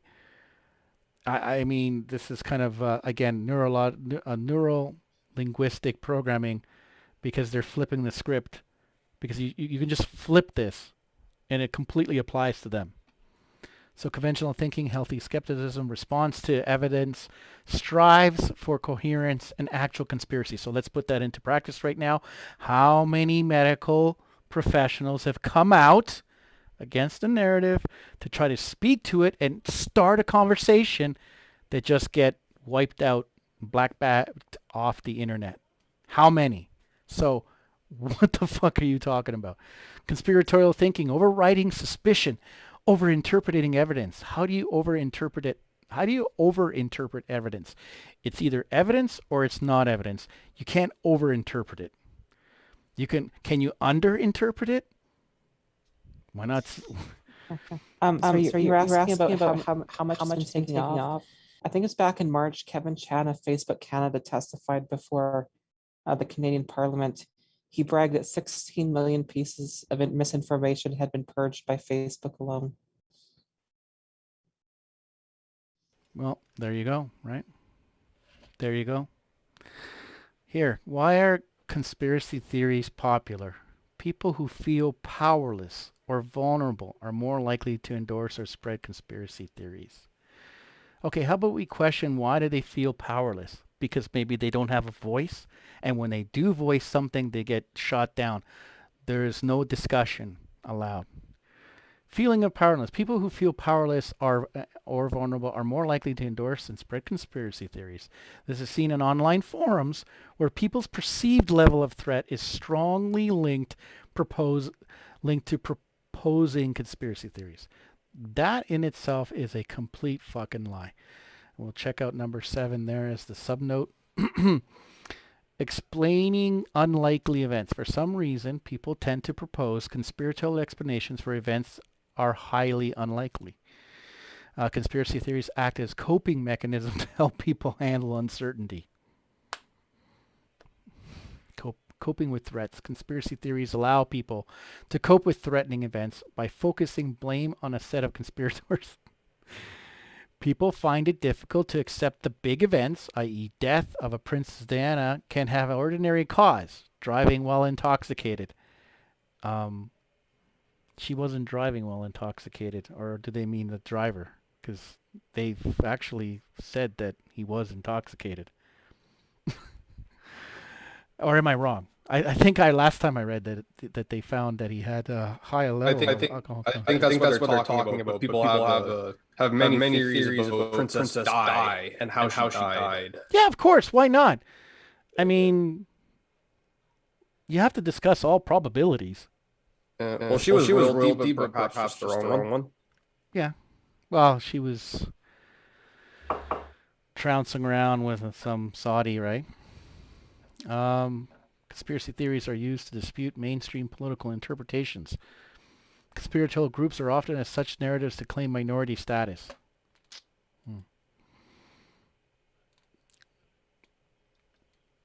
Tactical conspiracy theories. Now, some of this kind of applies to the MAGA crowds and the loser leftists. You know, the ones that are LARPing there on the streets. They can't go out in the parks and play medieval knights, so they go out in the fucking streets with their stupid plastic armor and shit. Both of them, I can't stand to watch them anymore. Conspiracy theories aren't always the result of genuinely held false beliefs. They can be intentionally constructed or amplified for strategic political reasons. This could be true in the case of both mega parties, right and left, and in the middle. And foreign influencers. Yeah. For example, there is evidence that the Russian government recently contributed to the spread of various political conspiracy theories in the West. Conspiracy theories may be deployed as a rhetorical tool to escape inconvenient conclusions. The rhetoric on climate denial, again, is filled with incoherence, such as the simultaneous claims that temperature cannot be measured accurately by global temperatures have declined. Incoherence is one attribute to conspiratorial thinking. Now, the climate curve, I forgot what was the name of it, that was debunked by a couple of scientists. They went to court and they won their case, and they said that the climate curve that they were selling was false, yet they keep pushing it. So let's continue on a little bit. I'm trying to speed through this. Conspire. 7 traits of a conspiratorial thinking. This is kind of funny. Contradictory. So if you contradict what's being told to you, you're immediately a conspiracist theorist. Overriding suspicion. So I'm not supposed to be like, what's your game? What's your play? I'm not supposed to ask that, right? Nefarious intent. Something must be wrong. Persecuted victim. You're making us into victims, not us. Not you. You are making it us as a victims, labeling us. We're not. Immune to evidence. We're not immune to evidence. Show us the evidence. Ronnie has made lots of requests on evidence for a number of items, and she keeps getting denied, or doesn't exist, or I don't know. Fuck off. Reinterpreting randomness. So, I will post a link to this article. And we'll just continue a little bit. So how do you reduce the spread of conspiracy theories? An ounce of prevention is worth a pound of cure. Fucking people talking metaphors ought to shampoo my crotch. Efforts should therefore focus on protecting public from exposure to those theories by inhibiting or slowing the spread of conspiracy theories. For example, sharing a conspiratorial climate denial posts on Facebook was reduced by simple intervention that encouraged people to ask 4 questions about the material before sharing it. Do I recognize the news organization that posted the story? So, I have been working with an idiot friend of mine. He's not a friend anymore in regards to the current paradigm that we're in. I have provided him all of the information that on my research. I've also I bought him a book, Ronnie's book, and I provided some of Ronnie's articles and videos and everything known to mankind. He completely ignored it, deleted it. He told me he threw the book away, which was great. I bought that for him. And he went and got the he got inoculated, but didn't look into anything because he said to me, well, I don't recognize these people. They're not from university, and I'm very educated, and I read all this university shit, Yeah, and he brings up a particular economic intellectual that he brought to my attention, and I said, yeah, your guy there said, Mr. Rickard said, verbatim, yeah, this vaccine is like taking cancer treatment if you didn't have cancer. And he just like, oh, well, So you see what they do there? Because you're not a known name. But even when big people come out and try to speak against the narrative or provide other evidence, boom, you're off the internet. Does the information in the past seem believable? And the post seem believable? So I'm supposed to believe what they say, right? Like, everything that these fuckers point out can be applied to them. Is the post written in a style that I expect from a professional news organization? Has anyone seen the level and quality of grammar, putting verbiage together, giving an introduction, a follow-up, the body, the conclusion, looping back to the evidence? Has anyone out there seen any good articles lately? Because they're shit. Either the editor's shit, or the writer's shit, or they're both shit. I could write articles like what the news writes. I could just talk in circles and say nothing. It's quite easy. Yep. Is the post politically motivated? This is fucking hilarious. There's a video. Go ahead. Sorry. Let me just go and mute myself. Can I just add my 2 cents on this really quick? Those are 4 questions. Well, personally, I don't think you can be politically neutral in this. Sorry, but I don't. But I noticed, interestingly, a question they didn't ask. How factually true is this? How factually true is the post that they've got shared there on the screen? Well, because Fred is reading the 4 questions, but is it actually true wasn't mentioned. Oh, yeah, well, that's not important. Yeah. Okay, we talk about political bias. Do you recognize the author? Does it make sense? Okay, that's fine, but is it actually truthful? Like, what is the source material of this? Yeah, isn't it really funny how, like, what they would be calling out here, like, don't get me wrong, we should definitely be calling out like Q posters and shit like that. Like, fuck those guys, and this could be used against those guys because they're fucking dummies. But like, these people are just as susceptible to being lied to, and they have no fucking idea. Yeah. Like, and does it make sense? I actually have mixed feelings about that, because I could produce absolute garbage that makes perfect sense. It would just be full of lies. I've said to Fred before that, like, our YouTube channel, we could follow trends and do the things that people that get views do, and we would also be successful, especially if we played ball. Like, and hey, that's look, essentially what they're saying. So we've been approached. And so it's like they reached out to me to reach out to Ronnie. And I'm telling you, in our Canadian political sphere, there are people who would love to like promote us. And I said, fuck you. And they wanted Ronnie. And I said, Ronnie, it's up to you, man. If you want to go, you go. But I don't want to be pigeonholed. I don't want to be Amazing Polly. You know, everybody forgot that she went MAGA full retard. She dumped on the guy from Reread the Documents when he did all this research on the Finders Group, and he's like, yeah, man, like you're taking some of my material, but it's okay. I mean, like, you know, and she fucking like deletes him or silences him and bans him. She fucking banned me on Twitter. I didn't even say anything to this bitch. This is not normal, you understand? This is not how you engage conversation. Yeah, you get a little crazies out there and then you confront them. Like, be a little bit man, have some balls. Like Mersh calls him out on Nightwave. Get the fuck out of here with your fucking MAGA. Yeah. I go, shut up. Okay, if you don't stop it, I'm going to kick you out. Like, you know what I mean? You confront it.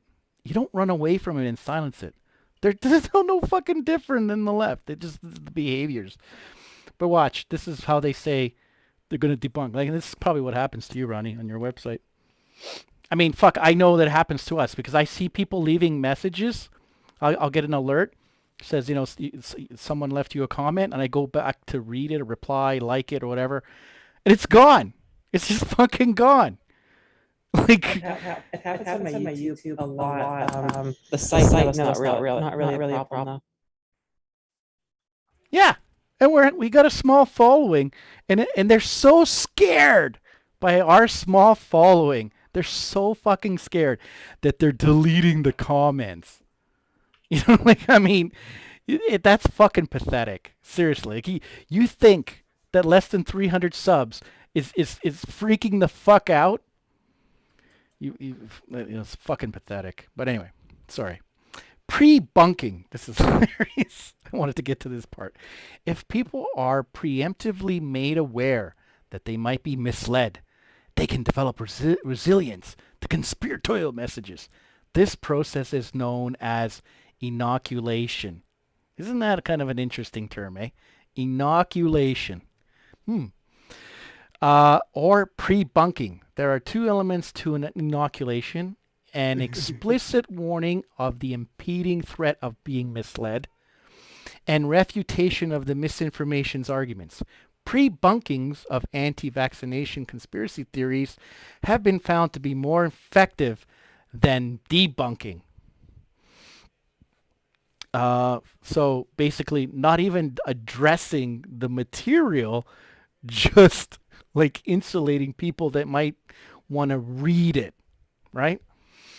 So basically, you know, deletions and hiding the person's content and shit like that. Fact-based and logic-based inoculations have been both successful in pre-bunking a 9/11 conspiracy. Now, there's a video. I'm going to play it next week. There's a video. I got it. I pulled it from an old news clip. And this was from a major news source. So the shit that they're talking about is no longer allowed to be talked about today, which is kind of funny, especially in that regard. Well, it's already been talked about. This indicates some promise in logic-based pre-bunking. Given the 7 telltale traits of conspiratorial thinking, remember, conspire. If people are made aware of the flawed reasoning found in conspiracy theories, they may become less vulnerable to such theories. But as they say, they don't actually tell you to address the theory itself. It's just, do I recognize the source? Does it make sense? Like, they don't recommend get to the heart of the matter. Like, they don't want you investigating for yourself. No, and I think that we here have openly called out conspiracy theories before too, and like said that they're wrong. Perfect example being that, like, I recently came across this thing called Operation Infection. Openly, KGB spread the conspiracy theory that AIDS was created in the United States. And even Gorbachev apologized to Ronald Reagan for doing it. So anybody who says that AIDS was created by the United States government is fucking lying to you. Sorry to say. Like, I didn't know that until just recently either. So again, they further break it down, like how do you talk to conspiracy theorists? Okay, so be a trusted messenger. So within the group, right? That's the inoculation piece. Show empathy. That's rarely given. Like if I can't talk about the shit that I want to talk about and nobody wants to come in and refute me, make a fucking video and refute all the shit that we talk about it. Refute it. Please. Please do. But they don't, right? So their only ability to engage is to delete, right? That's as far as their engagement goes. Affirm critical thinking. Conspiracy theorists perceive themselves as critical thinkers. So, look at this. This is straw manning, by the way. We're not critical thinkers, right? Who are not fooled by the official account. Again, what defines official? You? Me? The expert? The official's official? Fuck off. This perception can be capitalized on by affirming the value of critical thinking, but then redirect this approach towards a more critical analysis of conspiracy theory. More psychobabble, blah, blah, blah. Fuck off. Avoid ridicule. Aggressively deconstructing or ridiculing a conspiracy theory.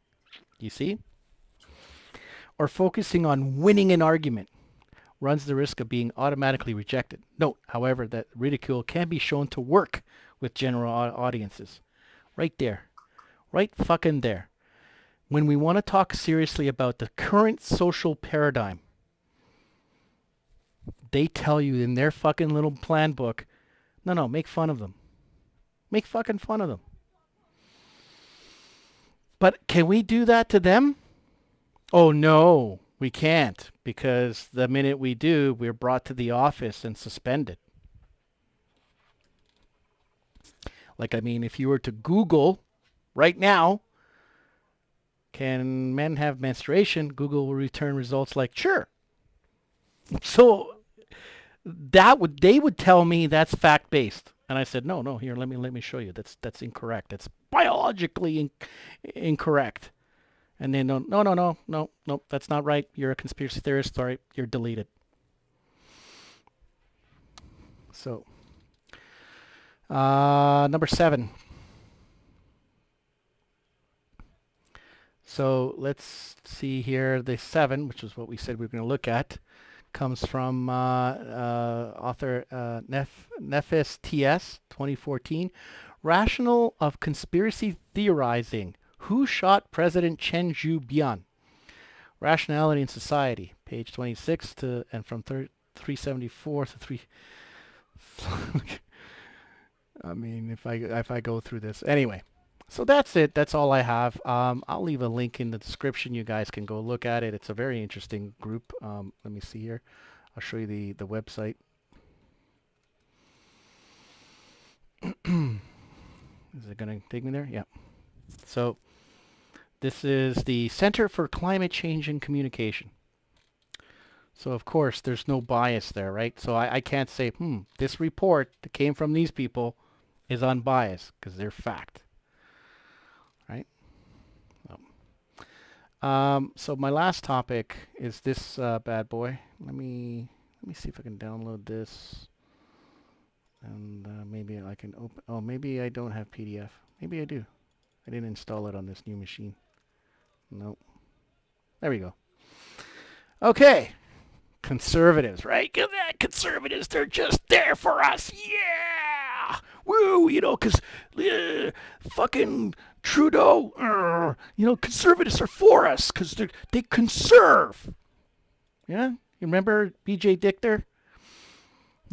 LGBT Tory, and he's a conservative, and he's still a conservative member. You'll see that in the outro tonight. So let's do a Control F. We'll go to bingo. Here we go. So, well, you read this in full. I kind of did a little bit of thing, but so-called these people would fight for retaining firearms rights and ownership, legal ownership, which, as far as I'm concerned, I don't want to say as far as I'm concerned. As far as I know, there have been no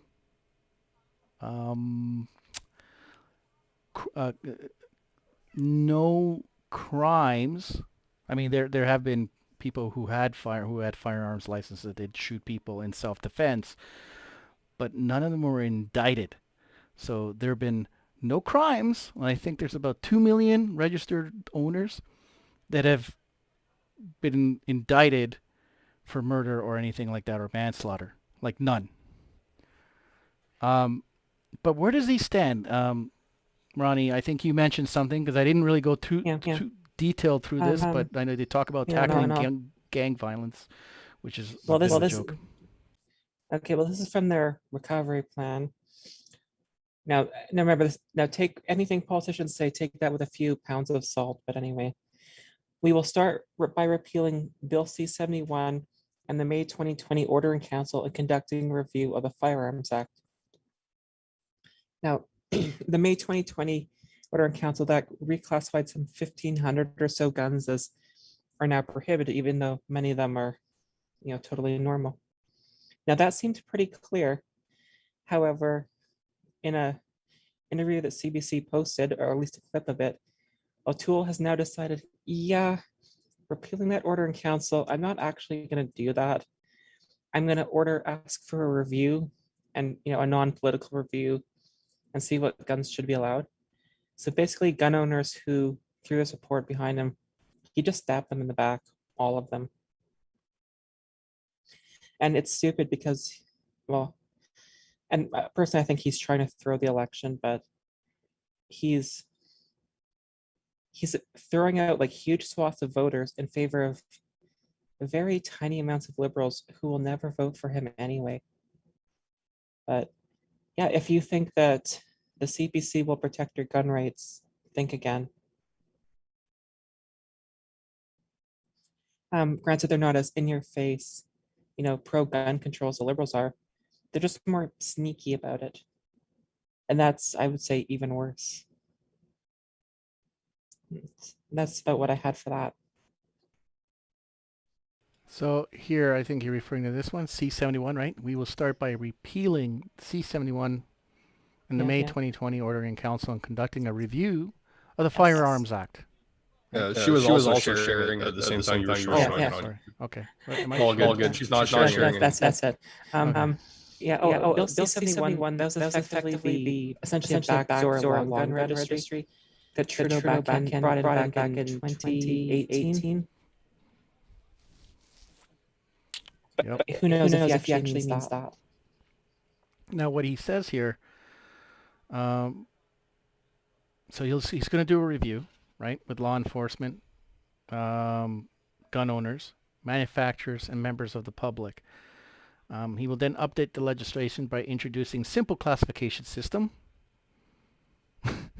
So anything that's an assault rifle is going to be no fucking different than it is now. So in his presser today, he explicitly said, "No, I'm not actually going to repeal the May 2020 Order in Council." So he backtracked on that completely. Yeah, so he's going to do nothing. Fuck, I gotta tell my dad he thinks that the conservatives are going to keep his guns. So they'll keep his guns. Yes. Oh yeah, that is true. So, not to jump ahead, but what did this have to do with BJ Dichter? Did he write this, or is LGBT faggatory in here somewhere? Oh no, that's a different topic. Okay. So it is Justin Cridge. Hey Justin, how's it going, man? Good to see you in the chat. Love your channel. So I brought up BJ Dichter for the simple fact that he's in the outro, right, for the PPC. So just to give a little bit of reminder how co-opted parties get. But BJ Dichter in that video said, I started LGBT Tory, right? What are we conserving? If you look at the America First Do you see, is anybody aware the trajectory these guys are going with America First? And Mersch on Nightwave Radio was the only guy that exposed their financials and says, look at how much money Charlie Kirk has collected and how much they're siphoning off from that NGO or that charity. Oh, you mean at TUSA? Sorry, is it TPUSA? Sorry, Yes, America yes, First yes. is the other fucking catboy idiot. Fuentes. Yeah, same thing, right? Different pile. Now, I brought up BJ Dichter because he's in that video. He said, yeah, he was speaking to PPC, and everybody's like, yeah, all right, woo, BJ Dichter, blah blah blah blah blah blah blah. Remember that Muslim girl, the Canadian YouTuber, that is always like, the Muslims are coming, the Muslims are coming, the Muslims are coming. Godless woman. One godless woman, that shoved her tits into the camera, her tattooed tit, just to show us she's like, yeah, brave. Well, guess who her handler was? BJ Dichter. And Tom Quiggin. And Tom Quiggin. Those two were seen like, and Tom Quiggin, he's my handler. He's okay. Yeah, all right. It's just fucking interesting. And he said it there. I'm still a member of the Conservative Party. So there's a whole bunch of shit going on. That's why I brought him. Anyways, a little bit of a segue. So it says he's going to be conducting a review. Now, don't we have an organization of doctors who are in the States now? They're claiming too. Miss Walensky, whose father is, what was his name? What's his last name? Ed. It's not the same Walensky. It's something else. And he runs. He started a military contractor that has. It's huge, and I think maybe one day I'll cover him. Anyways, she also said that gun violence is a medical problem. Violence from guns is a medical issue. No, it's not. Yeah, we've had that here. Yeah, that's what I'm saying. We had that here too, right? Yeah. Was it CMA, the Canadian Medical Association, and the OMA, the Ontario one? They both issued very similar statements. Is there any fucking profession that's no longer like politically active? They're just not like sports, movies, fucking anime, comics, comedians. Like, I'm so sick of everybody being goddamn political. Fuck off. Oh, you're a doctor? Great, save lives. I don't care what your political beliefs are.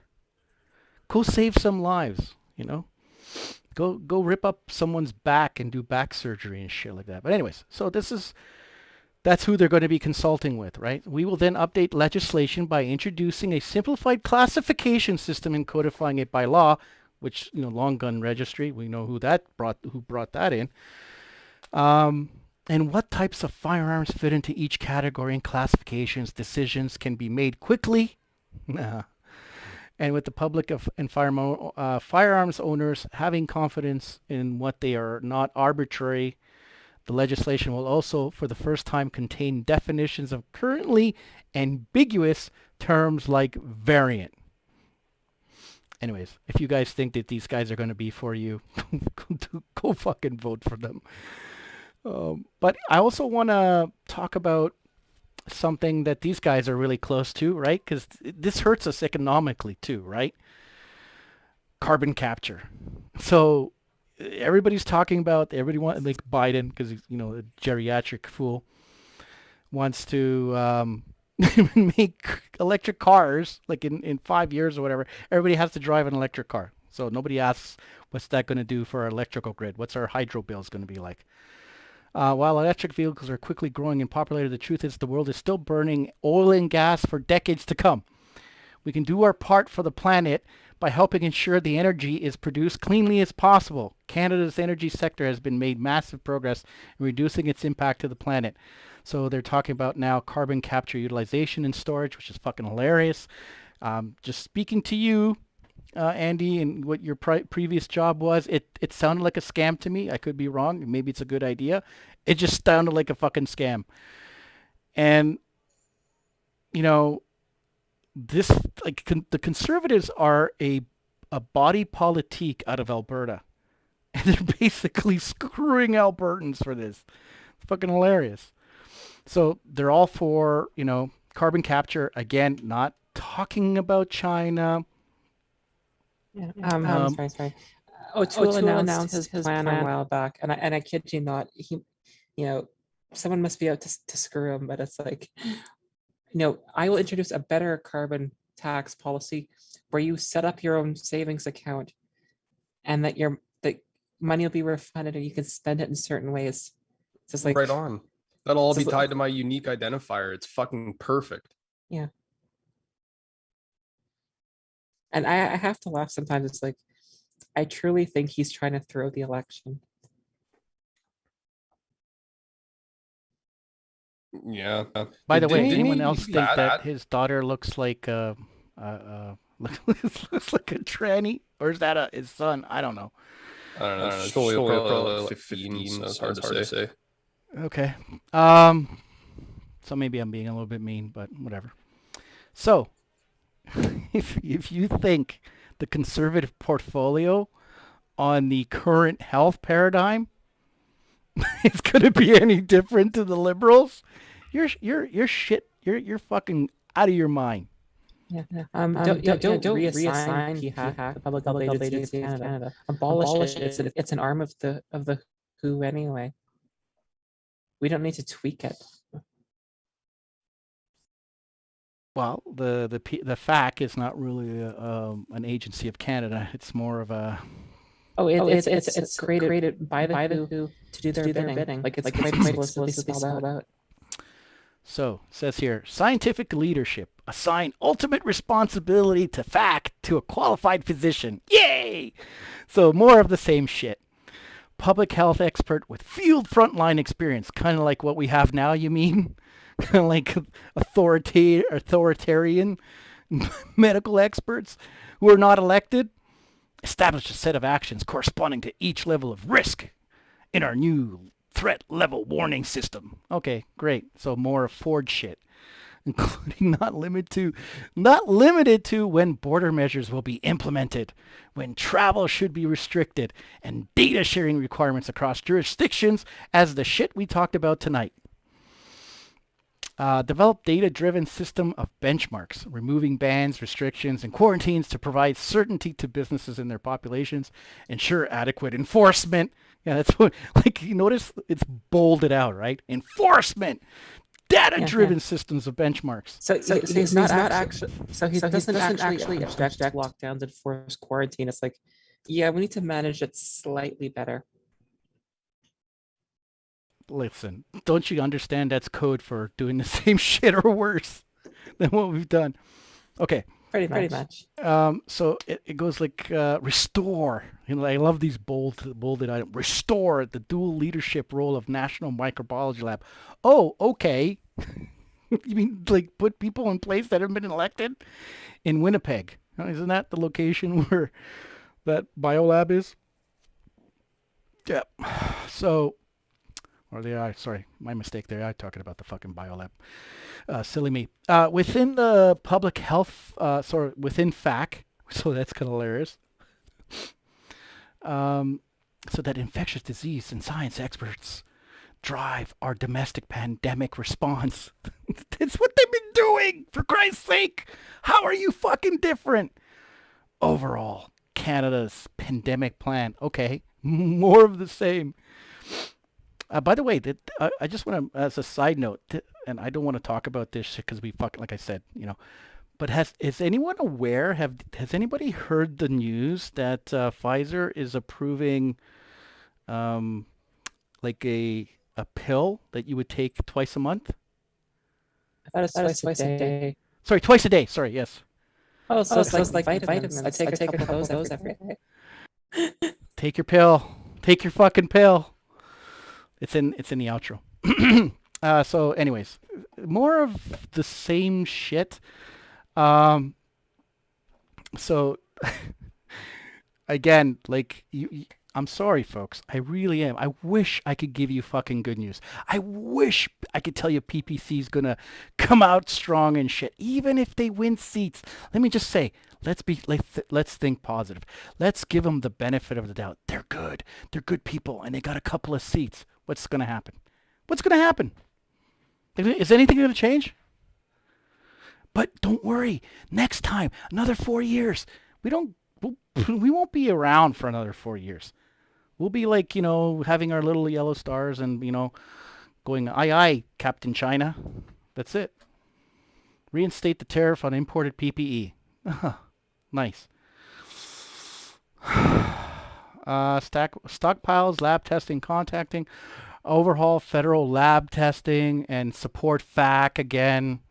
New high containment laboratory capacity, infection control. Like, I don't want to read too much into it. I'll put this in the link. You guys can fucking read it. But it doesn't stand for anything. He says he's gonna, it's the same shit that the liberals say. We're gonna take care of families. You guys are gonna give money. We're gonna give you money. But that's like this. This is how these people are, right? I'll tell you what. Okay, how you doing, sir? I'm doing okay. Here, I'll tell you what. How about I give you $5, you buy my thing for $6, and I'll return, and then you give me $3 and $4. Like those guys that play with the numbers, and then you end up with, wait a minute, I only got $1, and I got nothing. That's what these guys do. That's what they do. They placate you with fucking money. Don't worry, you're gonna get this money. Some shit happens, problem, reaction, solution, and then you go, what happened? Oh no, because this situation happened, we had to change. You got to understand, right? Circumstances, we couldn't account for that. Then your money's gone. And what's going on in our economy right now? Forget about it. We won't have an economy. We've gutted it. The companies out there that are still open have been receiving money from you and me. Bring that up if you got it. If not, just mention it about the chapters. I talked about the Retail Association of Ontario, the Hoteler and Recreationalists Association of Ontario, and how much money they got during they were lobbying the government. But maybe bring up chapters as an example. Well, if the CEWS program, the Canada Emergency Wage Subsidy, anybody can search that, and restaurants are getting it. Hotels are getting it. Lobby groups like the BC retailers, the BC Hotel Association, like so-called advocacy groups, chapters got the wage subsidy. Like, it's when you stop and realize how many people are getting the 75%, because it's a 75% subsidy of your employees' wages, which is typically the biggest expense. Once you stop and realize that, yeah, that's why everyone's on board with it, because we just cut their expenses by more than half. So they're quite happy to play along.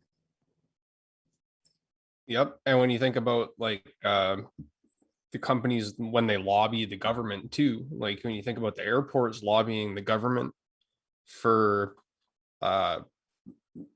input on restrictions and stuff like that, it's like because they benefit, and the people that benefit there are all of the people on the board of directors, right, that want to create change.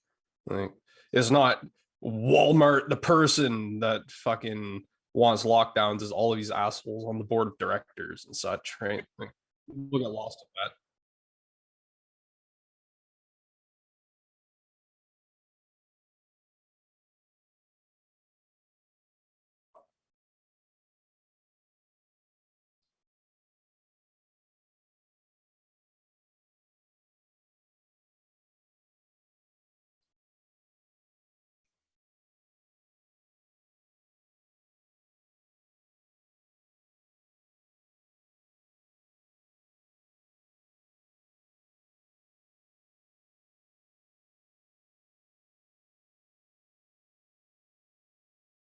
Yep.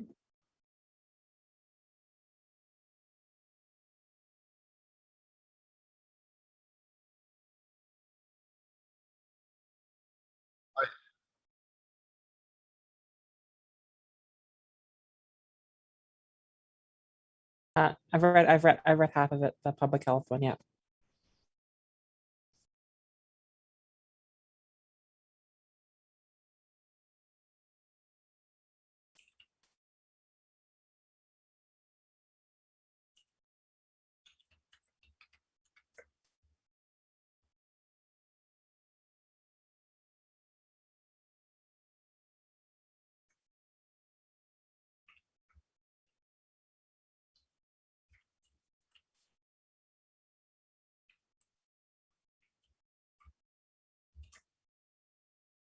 No, I'm good. Everybody should buy Ronnie's books. They're pretty good. Thank you. And that's about it. Thank you for coming, everyone. I guess that's all I got. Yeah. Wish we had good news for you, but I think the best thing we can do is, be aware of what's going on. Yeah, And I and know I'm it's not sorry, much I help. was on mute there for a while, and I'm only going on mute because I'm getting an echo if I don't go on mute. And to everyone, I do apologize. It's my laptop having audio issues. I think I need to, the fucking computer did an update. Thanks, Bill. Fucking, you're awesome, Bill. If your medications are as good as your fucking updates, no thanks. Like, fuck. 2 weeks ago, and no audio device works, and now I have to fucking fix it. So I didn't want it, but I don't have a choice. I brought your fucking product, but I don't want, the updates. Anyway, so I'm working off my laptop, and things are a little bit wonky, so I do apologize for that.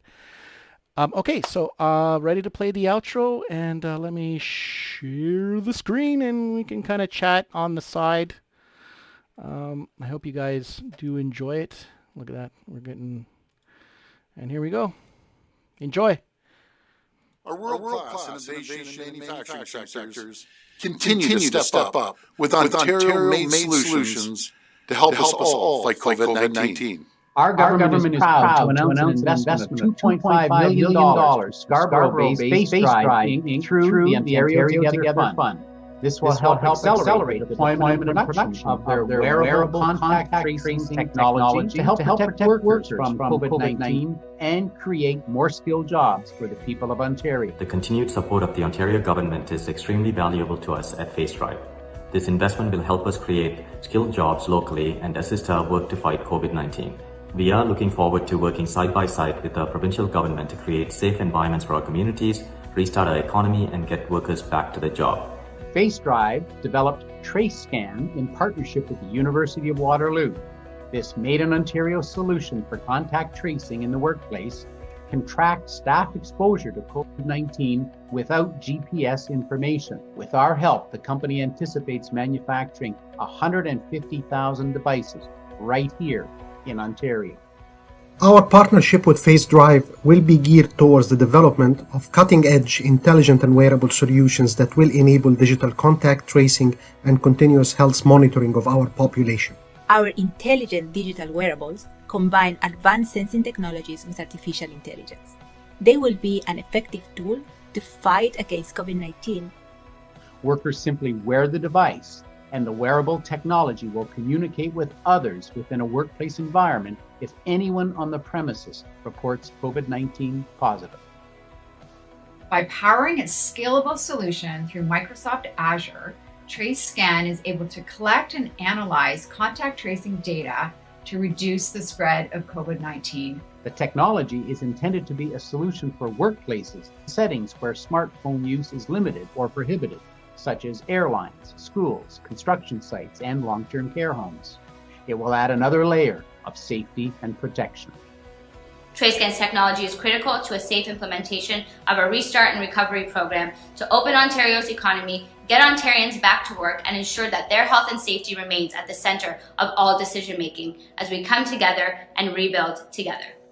Along with Liuna, some of the businesses and organizations that are using TraceScan include Air Canada and Wew'suwet'en First Nation. The Indigenous community has received exciting news about the recent TraceScan deployment on the Wew'suwet'en First Nation community and is hoping that this will be available across the country for all First Nation communities.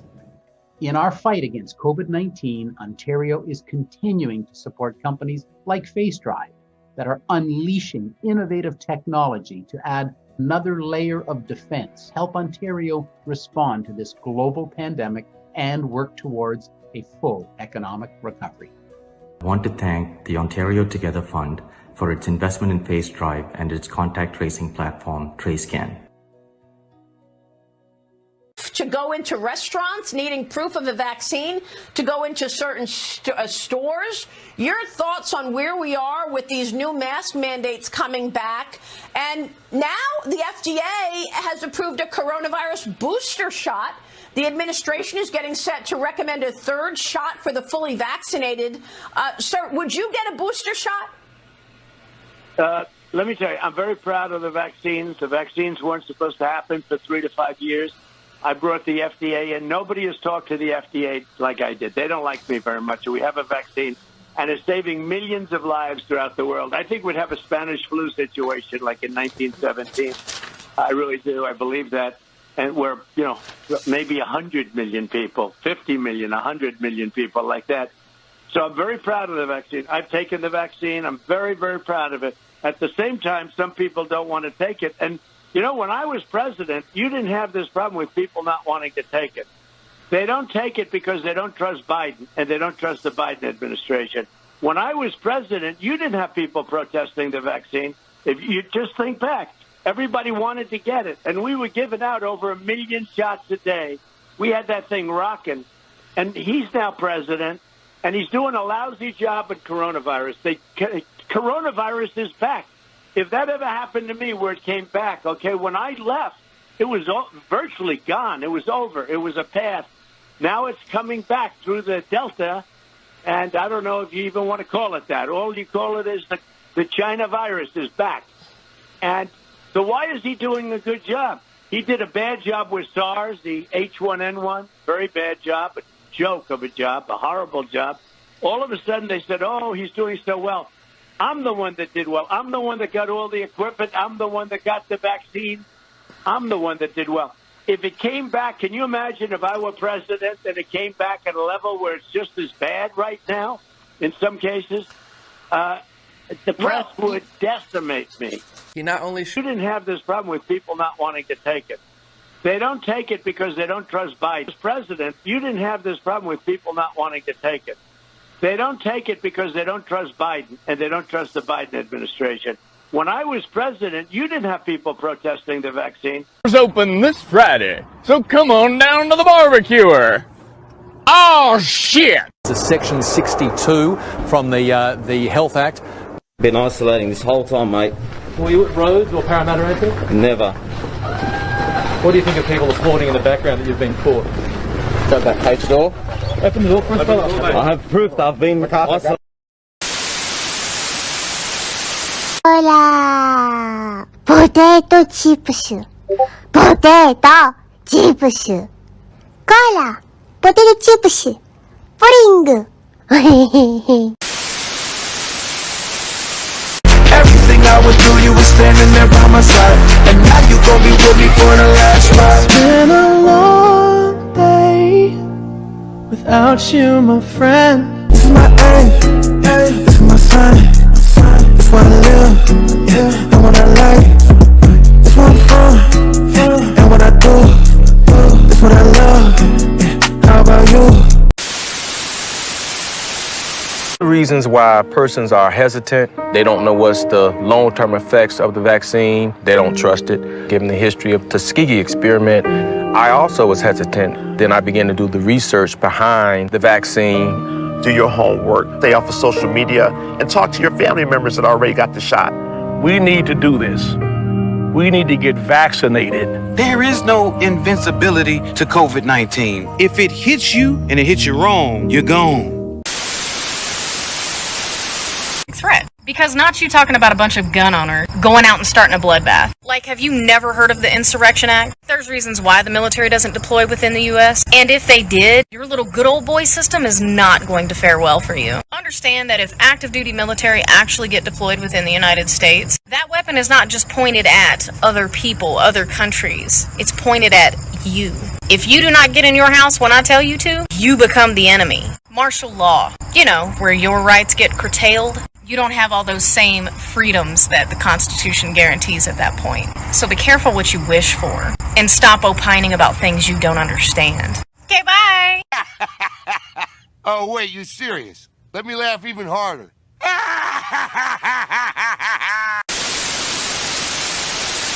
A transgender woman who flew to Thailand hopes will change her life. She is finally about to have the surgery she wanted to fully complete her transition. I was with Danica Rain in the operating room. The clinic tells me I am the first reporter they have ever allowed in to witness the surgery.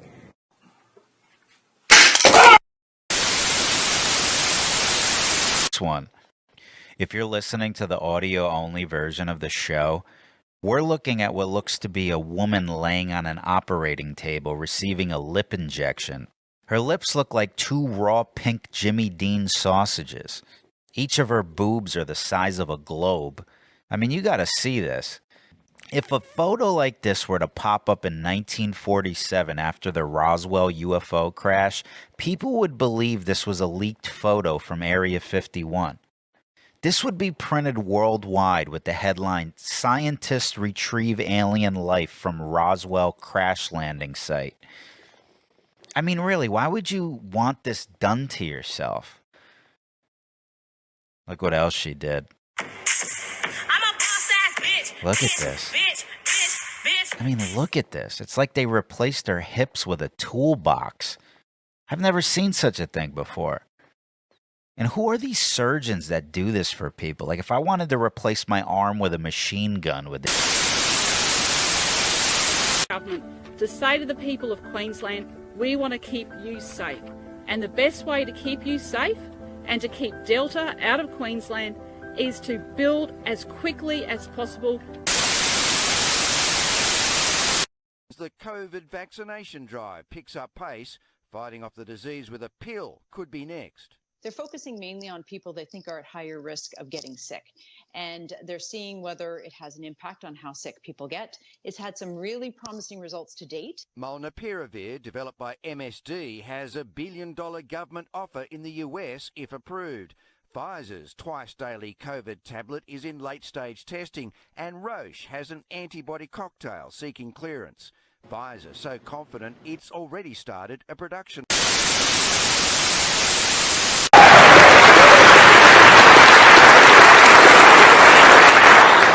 In 2015, I was a candidate for the Conservative Party of Canada. I am still a member of the Conservative Party of Canada. And I co-founded a group called LGBT Tory to reach out to my friends in the gay community who are conservative.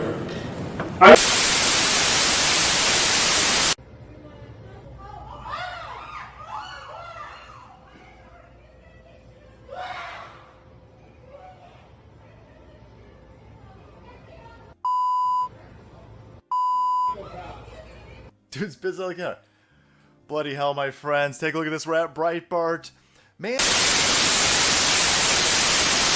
Testing, tracing, treatment, and isolation if necessary. So that's very important. This establishes a plan, a goal, a plan, benchmarks, and a timeline for us to get the American people tested so we know the size of this problem and again can defeat this villainous virus. You gotta get it to the bottom. What you want? And it's the mini crates. Damn! Fuck you, nigga! I ain't fucking. With this stuff, things, material goods, games, gizmos, toys, gadgets, having possessions. I got a bigger truck. He says, see his truck? It's bigger than mine. I'm getting a new truck. Here's a big truck. Oh, I'm getting that one. That's what you got a video in it? You DVD too? He don't have a DVD. I got a DVD, you know. Oh, please. Whatever happened? And all of that is what happened, you know? And that's why I'm divorced from it now. I see it from a distance. I give myself a divorce. I said, George, emotionally you have no stake in this. You don't care one way or another. So watch it. Have fun. You know what? I say it this way. When you're born in this world, you're given a ticket to the freak show. And when you're born in America, you're given a front row seat. And some of us get to sit there with notebooks. And the vast majority of Canadians want to do their part to keep people safe and want to get vaccinated. And we also know that the vast majority of Canadians believe in having some way to prove that vaccination, having a vaccine passport. And we know that people on the front line that are providing care or providing services directly to Canadians can pose a higher risk and should be vaccinated. So we would work with unions and work with the workers on the ground to make sure we establish a way to move forward, but we absolutely believe that there needs to be mandatory vaccines, and there would be consequences for those who are not able to. This opportunity to speak to our brothers, the Taliban. We call on you to ensure the safe and secure passage of any individual in Afghanistan out of the country. We call on you to immediately stop the violence, the genocide, the femicide, the destruction of infrastructure, including heritage buildings. We call on you to return immediately to the peacekeeping table, to the peace deal that was negotiated, and to ensure women and minorities' voices are part of that discussion. This is for Minister Monsef. In your statement, you referred to the Taliban as our brothers. Can you clarify your remarks? Is this an indication of the government positioning softening on the Taliban?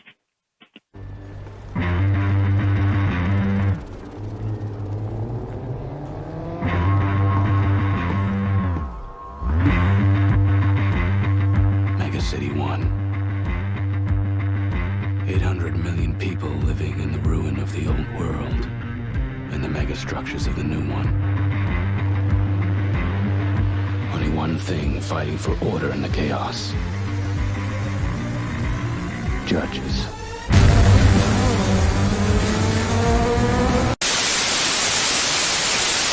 Health confirms hundreds of people were given invalid vaccine shots, and tonight officials are urging them to get new ones. Sinjin Alexander is following this in the breaking news center. Sinjin, what happened here? We've learned most of those shots were given in the Revelstoke area. They're being called invalid, Mijung and Scott, because the vaccines were stored in the wrong kind of freezer. But we're told the shots may still provide some protection, just better to get another dose to be sure. Now, everyone affected is being contacted directly. The latest numbers now. We've added 641 new cases, 273 are from the interior, 149 from Fraser Health. The rolling average is now more than 600 per day. We haven't seen this in months. The good... What I want to know is, where are these crates coming from all of a sudden? Is there some sort of mailing list that goes out to the dummy community that says, "Greetings, dummies.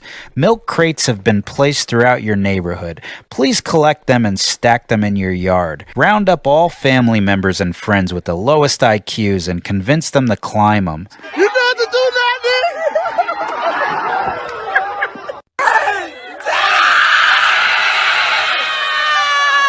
Now that's nice. That's a wholesome moment.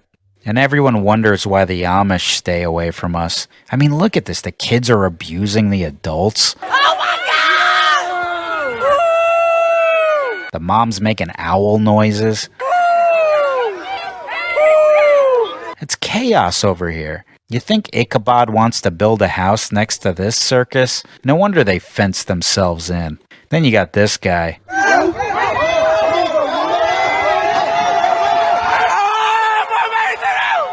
Acting like his paternity test came back. Andrew, you are not the father.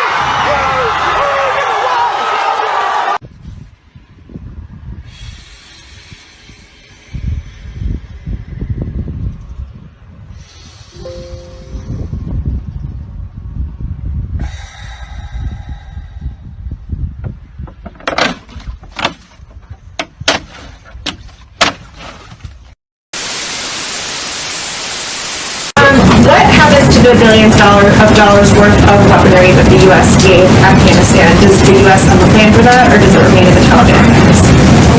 We don't have a complete picture, obviously, of where every article of defense materials has gone, but certainly a fair amount of it has fallen into the hands of the Taliban.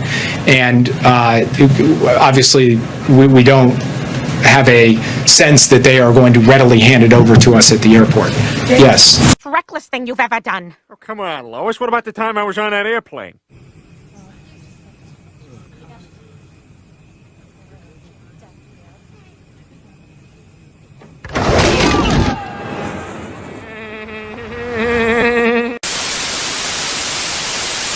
Made the decision that federal public servants need to be fully vaccinated. That is something that we're also applying to everyone who gets on a plane or a train in the coming months in Canada. That's a decision that we're making in order to keep Canadians safe, in order to put an end to this pandemic crisis in Canada. And in order to do that, we will be working with the collective bargaining agents, with the unions, with the various employers within the public sphere, the federal sphere, to ensure that we move forward. But the bottom line is, if anyone who doesn't have a legitimate medical reason for not getting fully vaccinated chooses to not get vaccinated, there will be consequences. Boil 'em, mash 'em, stick 'em in a stew. Boil 'em, mash 'em, stick 'em in a stew. Boil 'em, mash 'em, boil 'em, boil 'em, boil 'em, mash 'em, boil 'em, boil 'em, boil 'em, mash 'em, stick 'em in a stew. Boil 'em, mash 'em, boil 'em, boil 'em, potato, potato, potato, potato. Boil 'em, mash 'em, stick 'em in a stew. Boil 'em, mash 'em, stick 'em in a stew. Boil 'em, mash 'em, stick 'em in a stew. Boil 'em, mash 'em, stick 'em in a stew.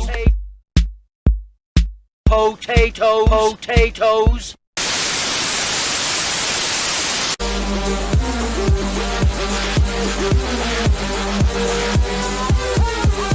Musk said that basically Tesla is training its neural network, it's developing its artificial intelligence capabilities to one day make this robot that can essentially replace human labor. The robot can, Musk says, do things as simple as bending over to pick up an object or on command going to the store to buy groceries. But in the meantime, all the And a scam. You broke my heart because I couldn't dance. You didn't even want me around. And now I'm back to let you know I can really shake them down. Do you love me? I can really move. Do you love me? I'm in the groove. Do you love me? Do you love me? Now that I can dance. Watch me now. Hey, work it out, baby. Work, well, you driving me.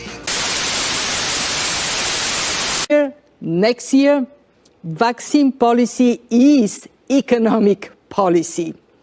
And it is even a higher priority than the traditional tools of fiscal and monetary policy.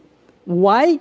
Because without it, we cannot turn the fate of the world economy around. Our story begins, as these stories often do, with a young, up-and-coming politician. Completely single-minded and has no regard for the political process. The more power he attains, the more obvious his zealotry, and the more aggressive his supporters become. A special project in the name of national security. At first, it's believed to be a search for biological weapons, and it's pursued without regard to its cost. However, the true goal of this project is power. Complete and total hegemonic domination. The project, however, ends violently. But the efforts of those involved are not in vain, for each war is born from the blood of one of the victims. Imagine a virus, the most terrifying virus you can, and then imagine that you and you alone have the cure. But if your ultimate goal is power, how best to use such a weapon? It's at this point in our story that along comes a spider. Not be an enemy of the country, but rather the country itself. 3 targets are chosen to maximize the effect of the attack: a school, a tube station, and a water treatment plant. Several hundred die within the first few weeks. That Three Waters has in fact been contaminated. Authorities are attempting to control its deadly spread. Sent a wave of destruction throughout the underground. Fueled by the media, fear and panic spread quickly, fracturing and dividing the country until at last the true goal comes into view. Before the St. Mary's crisis, no one would have predicted the results of the election that year. No one. Then not long after the election, lo and behold, a miracle. Some believed it was the work of God himself, but it was a pharmaceutical company controlled by certain party members that made them all obscenely rich. A year later, several extremists are tried, found guilty and executed, while a memorial is built to canonize their victims. But the end result, the true genius of the plan, was the fear. Fear became the ultimate tool of this government, and through it, our politician was ultimately appointed to the newly created position of High Chancellor.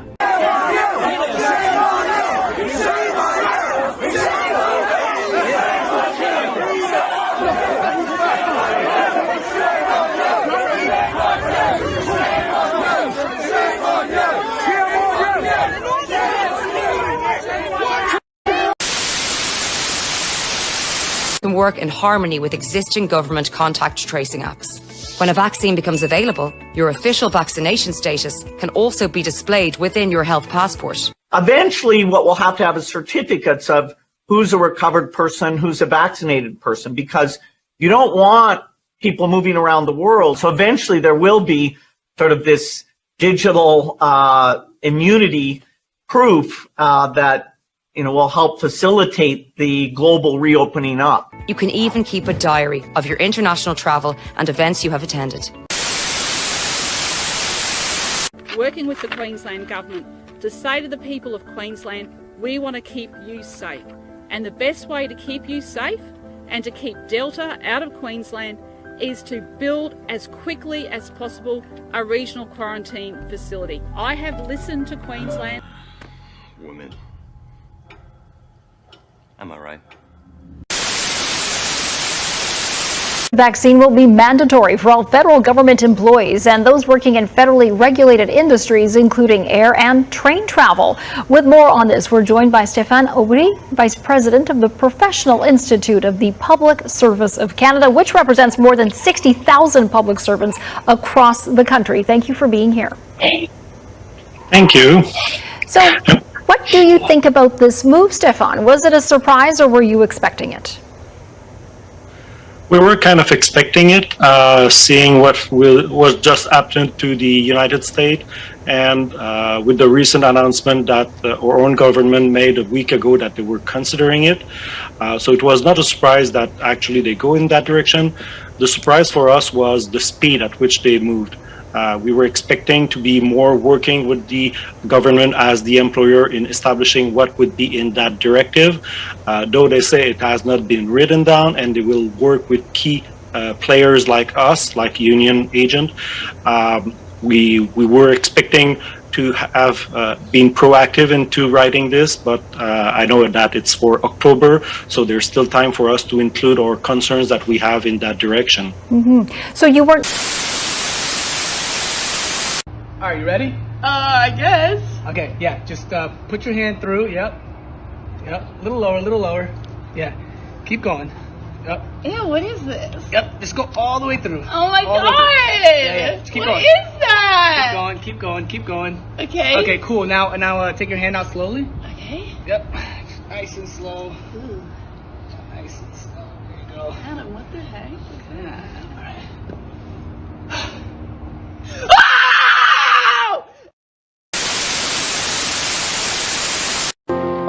A new port constructed by a Chinese company in Israel has begun operation. The ceremony to inaugurate the new port in Haifa was held online on Wednesday. The port is an automated container port constructed primarily by the China Shanghai International Port Group, SIPG. For the first time in Israel, ships with a capacity of about 15,000 20-foot equivalent units can be seen berthed in the new port of Haifa. The construction of the port was officially launched in 2018. Haifa is the transportation and industrial center of Israel and a railway hub along the Mediterranean Sea. Haifa Port is the largest port in Israel and one of the largest ports in the eastern Mediterranean.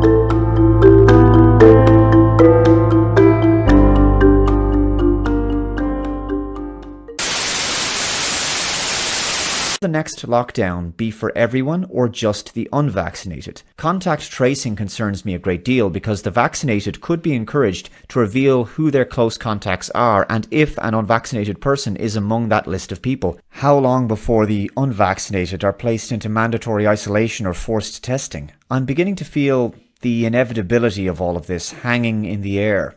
The longer this goes on, the more the screw tightens. Will forced vaccination be a thing? I'm not saying any of this to be blackpilling or to fearmonger. Far from it. But look, we've lost all of our rights and freedoms here.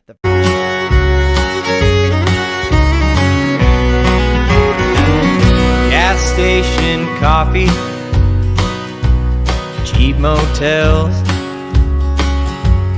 fresh cut field of grass, and the way it smells. Birds on the water, stars in the sky. Just a few of my favorite things, let me tell you why. 'Cause they don't cost nothing, at least not much. I never found the need for fancy things and such. My worn-in jeans, well, they fit just right.